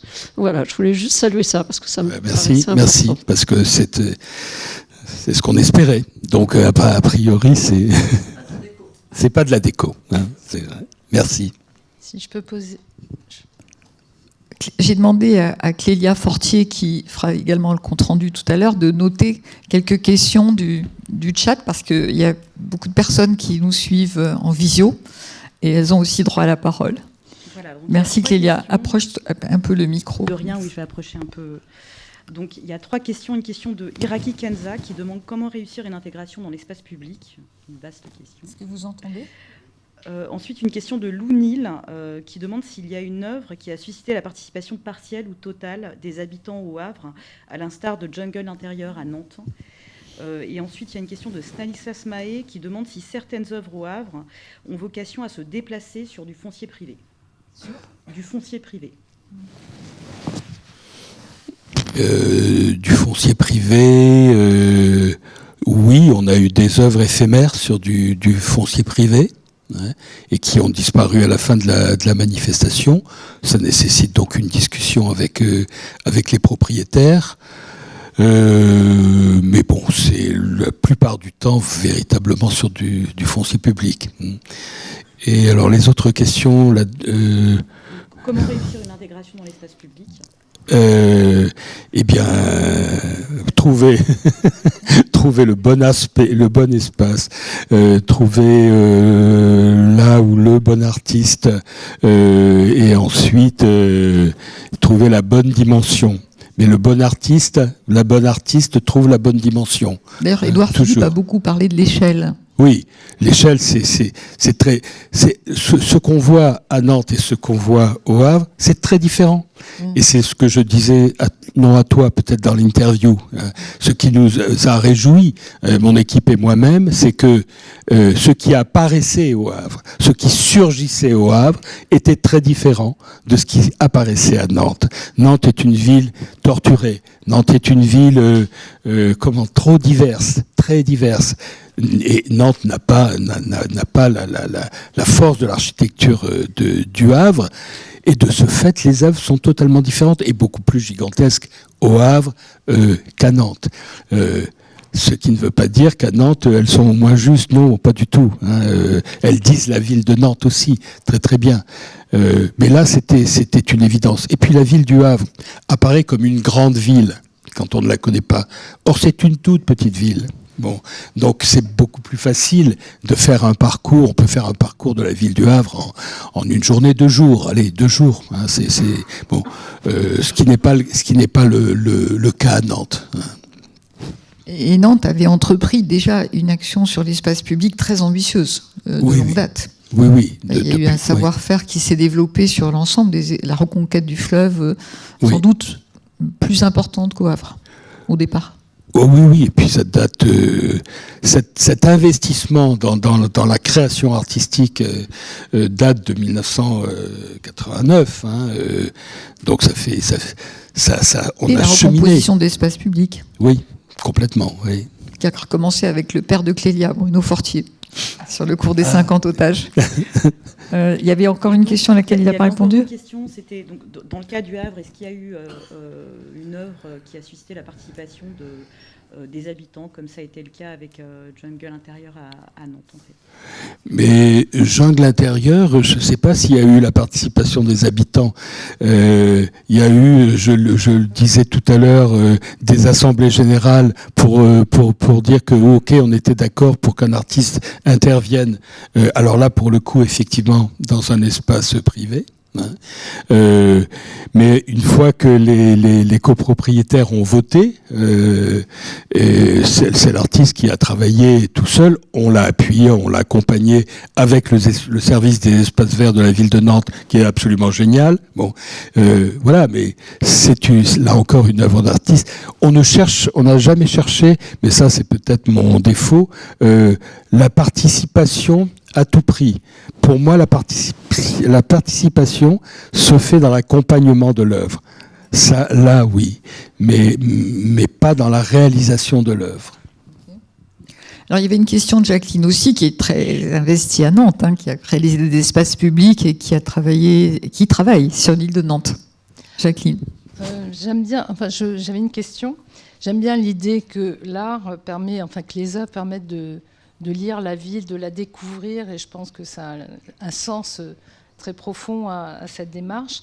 Et ce qui était intéressant aussi dans ce qui a été dit, c'est que la collection est l'œuvre. Oui. Et je me posais la finalité d'une démarche, parce qu'on parlait d'échelle, ça pose la question de l'accumulation. Oui. Dans le temps, à quel moment on peut se poser la question de dire, ou alors du renouvellement, je ne sais pas. En tout cas, c'est...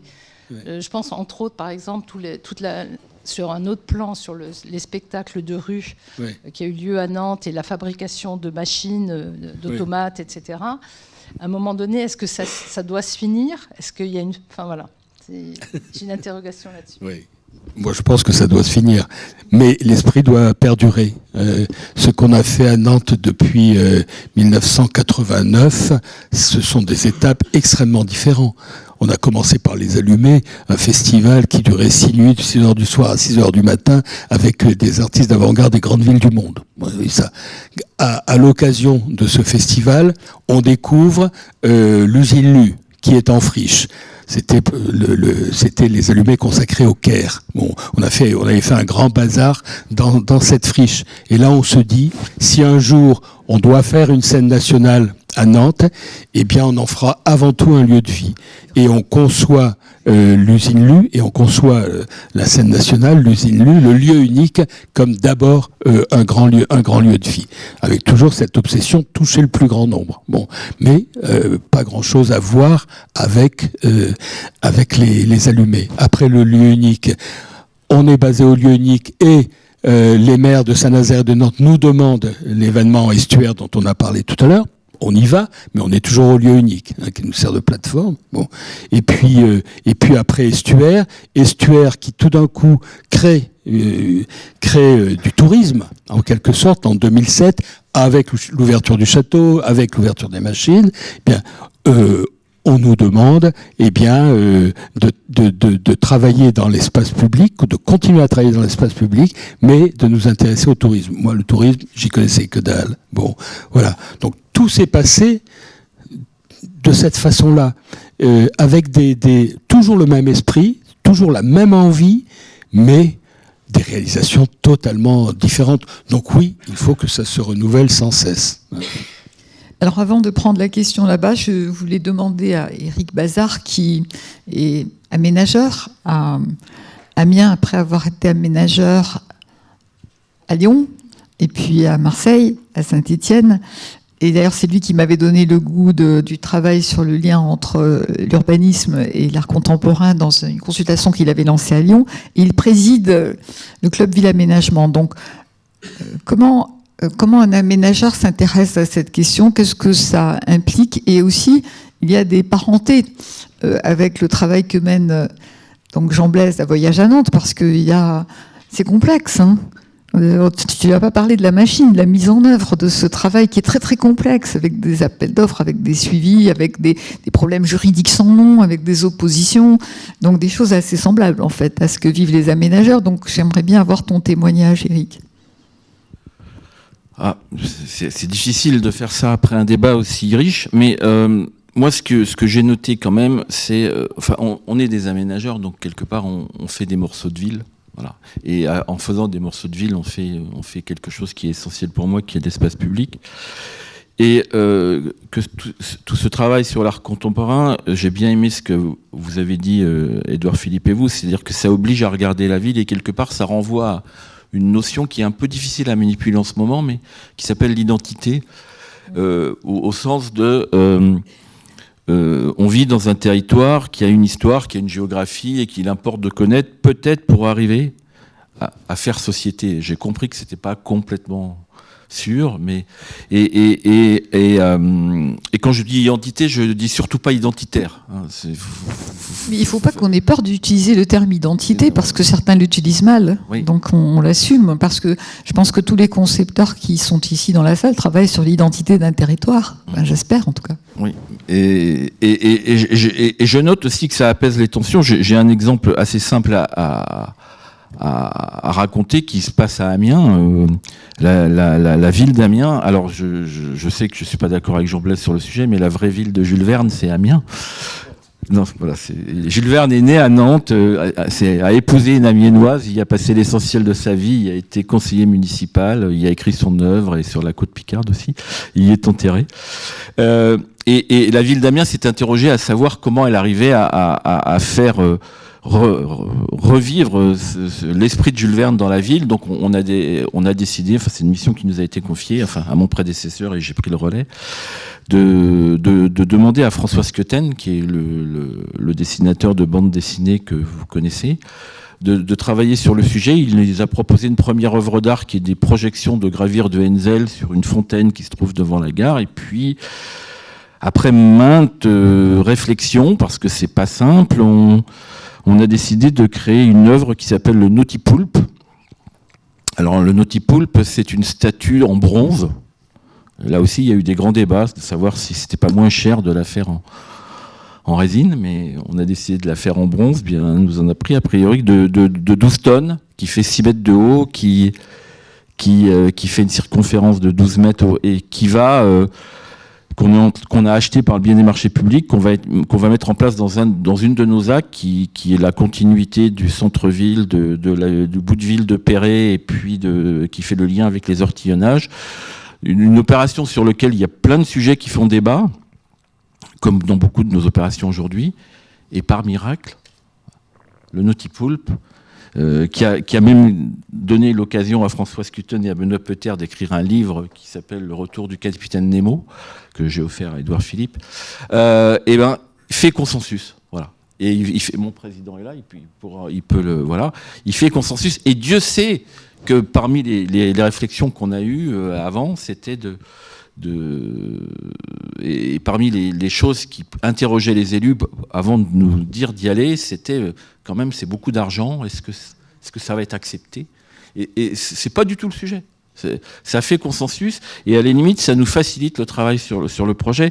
Et quelque part, moi, je trouve que l'art contemporain, on est dans des vies qui sont quelquefois, qu'on peut croire un peu, toujours pensées, calculées, normées, sur lesquelles il n'y a pas beaucoup de marge de manœuvre, et même dans l'aménagement, c'est d'ailleurs des reproches qu'ils nous ont fait, on nous reproche aussi et c'est pas complètement faux que l'aménagement est quelquefois pensé, calculé, normé.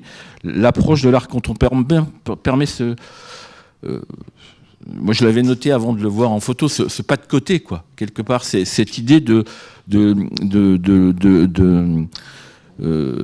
poser dans l'espace public l'idée que tout reste possible, quoi.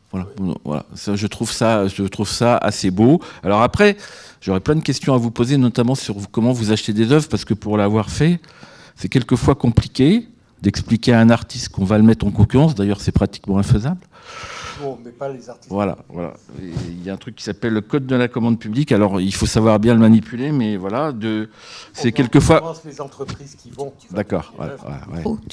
On remet en concurrence, bien évidemment, les entreprises qui construisent l'œuvre quand elle est monumentale, mais jamais les artistes. Jamais. C'est quelquefois compliqué d'expliquer à un maître d'œuvre ou à un urbaniste que c'est pas lui l'artiste. Et qui peut accepter de recevoir une œuvre d'art dans son espace public.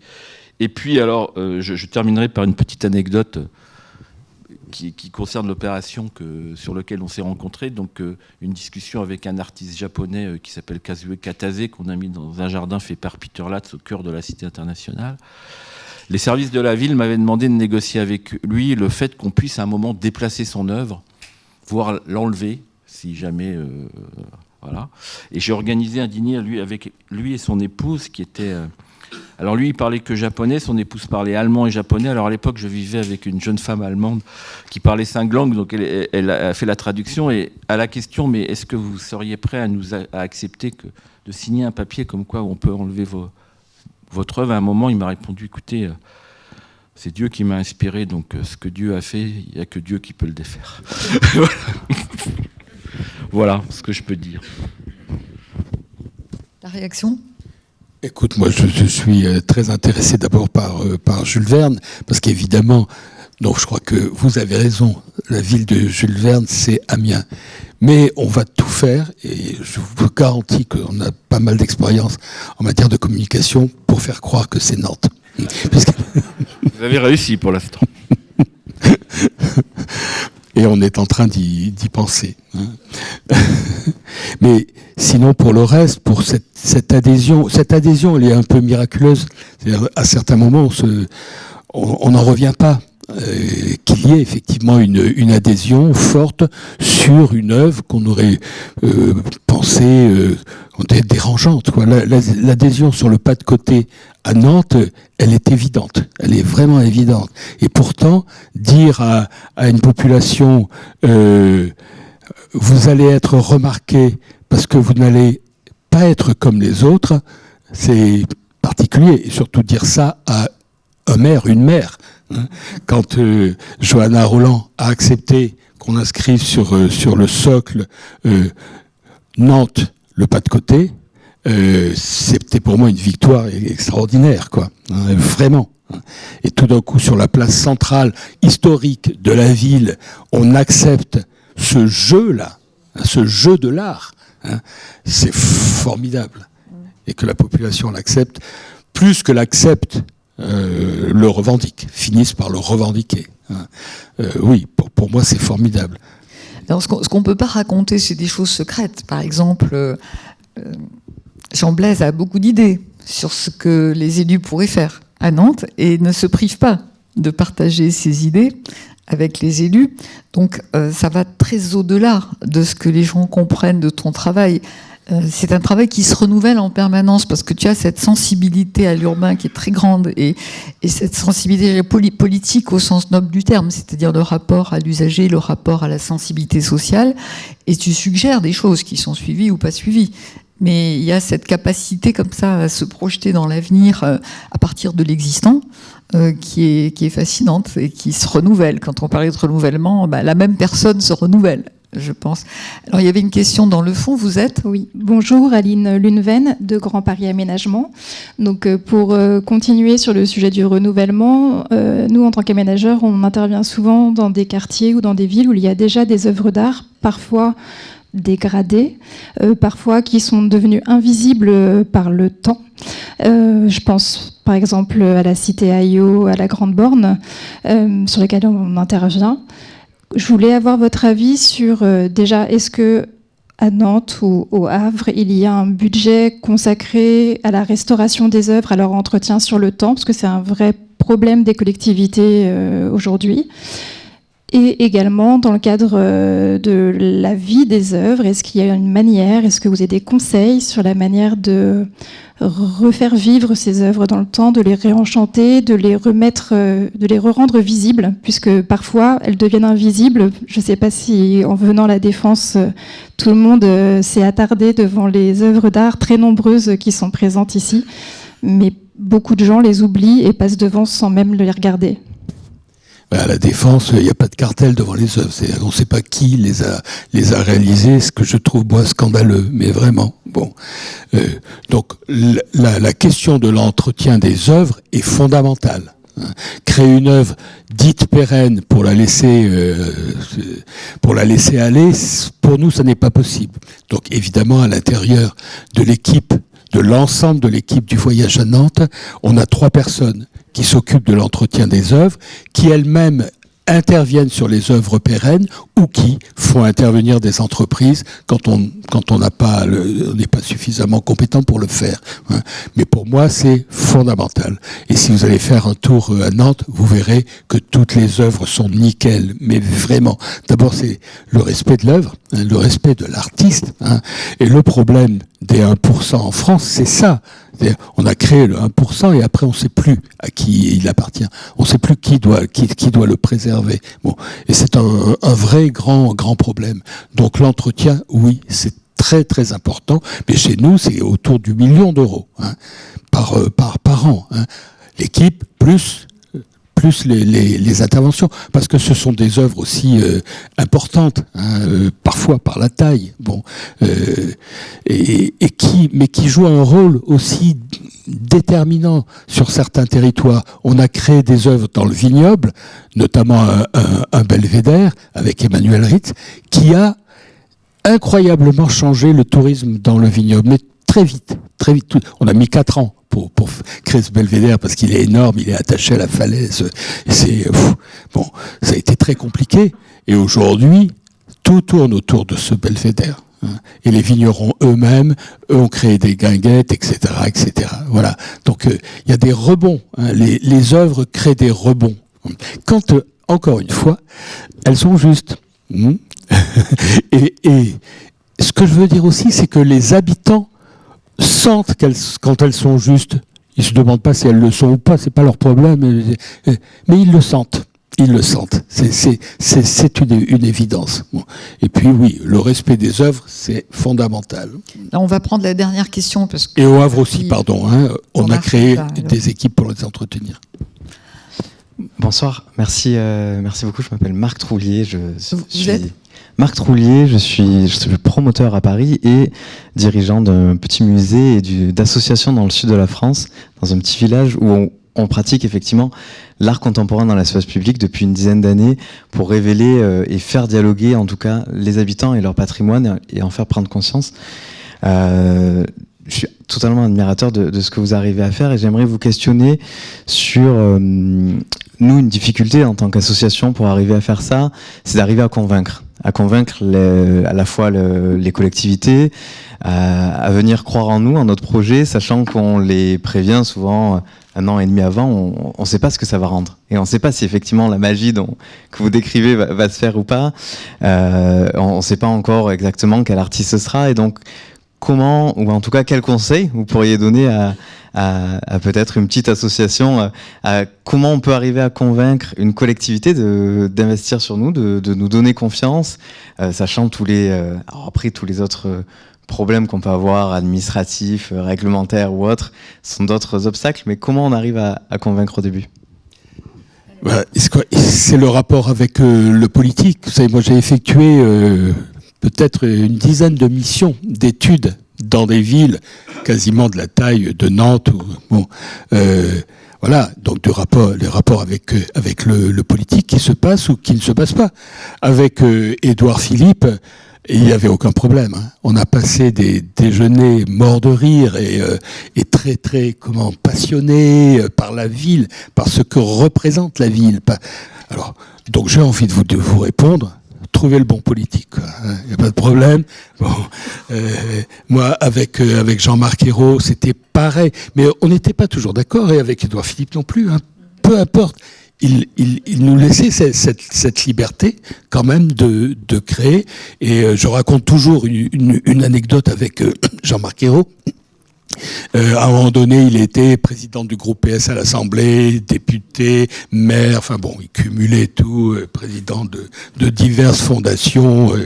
Il savait plus où donner de la tête. Donc pour le voir véritablement, il fallait trouver le créneau. Et donc on prenait le train avec lui pour Paris. Voilà. Et puis on revenait tout de suite après, hein. Bon, parce qu'on avait autre chose à faire à Nantes. Bon. Donc 2 heures pour le convaincre. Et quand on a créé l'œuvre de Van Lieshout devant l'école d'architecture, on avait trafiqué le 1% de l'école d'architecture avec le directeur de l'école d'architecture. Bon, magnifique école de la Caton-Vassal, hein, que j'adore, qui est vraiment très très belle de l'intérieur et de l'extérieur. Bon, eh bien, l'un d'entre nous, dans mon équipe, à un moment donné, on cherchait quel pouvait être l'artiste qui se confronte à cette école. Et l'un d'entre nous a trouvé Van Lieshout, le collectif Van Lieshout de Rotterdam, qui fait exactement l'inverse de la Caton-Vassal, hein, et qui nous a proposé une espèce de bulbe dégoulinant, dégueulasse, voilà, mais avec quand même la porte qui reprenait l'architecture de la Caton-Vassal. Bon, mais vraiment le contraire de ce que fait la Caton-Vassal.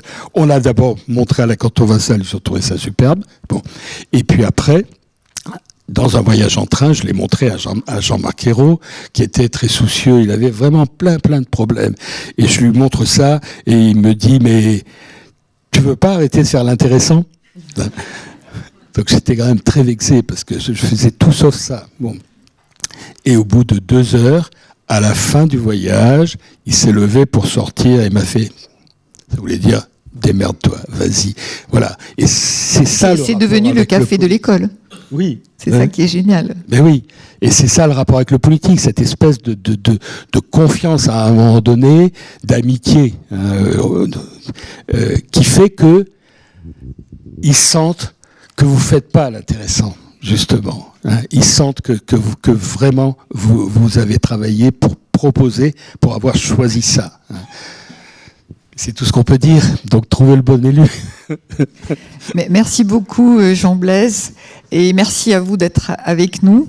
Vous aurez un compte-rendu, l'interview très courte qu'on a faite de Jean Blaise, et aussi l'ensemble de la séance. On vous enverra. Si vous voulez diffuser, ce serait super. Je voulais vous annoncer que le prochain 5 à 7 aura lieu le 24 mars autour du thème de l'eau, avec comme invité principal Paola Vigano, qui a investi tellement sur le sujet, et sans doute une personnalité du monde écologique qui l'accompagnera. Alors, nous avons envie de changer de lieu et de changer d'horaire. Alors, on va vous consulter. Déjà, tout de suite, est-ce que vous préférez le matin ou le soir ? Est-ce que le matin à 10h, c'est pas mieux? Le soir? Vous préférez le soir? Mais il faut qu'il y ait un cocktail après quand même, non? Ça serait pas mal, hein? Donc on cherche un lieu dans Paris. Alors si vous dites qu'il faut que ce soit le soir, bon, il y a le président qui est là, qui décidera si on reste le soir. Mais je pense qu'il faut offrir un cocktail après, parce que les gens ont envie de rester ensemble et pour échanger, pour partager ce qu'ils ont entendu, et puisque ça leur suggère. En tout cas, merci beaucoup d'être avec nous. Merci à ceux qui sont ici et merci à ceux qui nous suivent en visio. Et merci à toute l'équipe et à Blanche.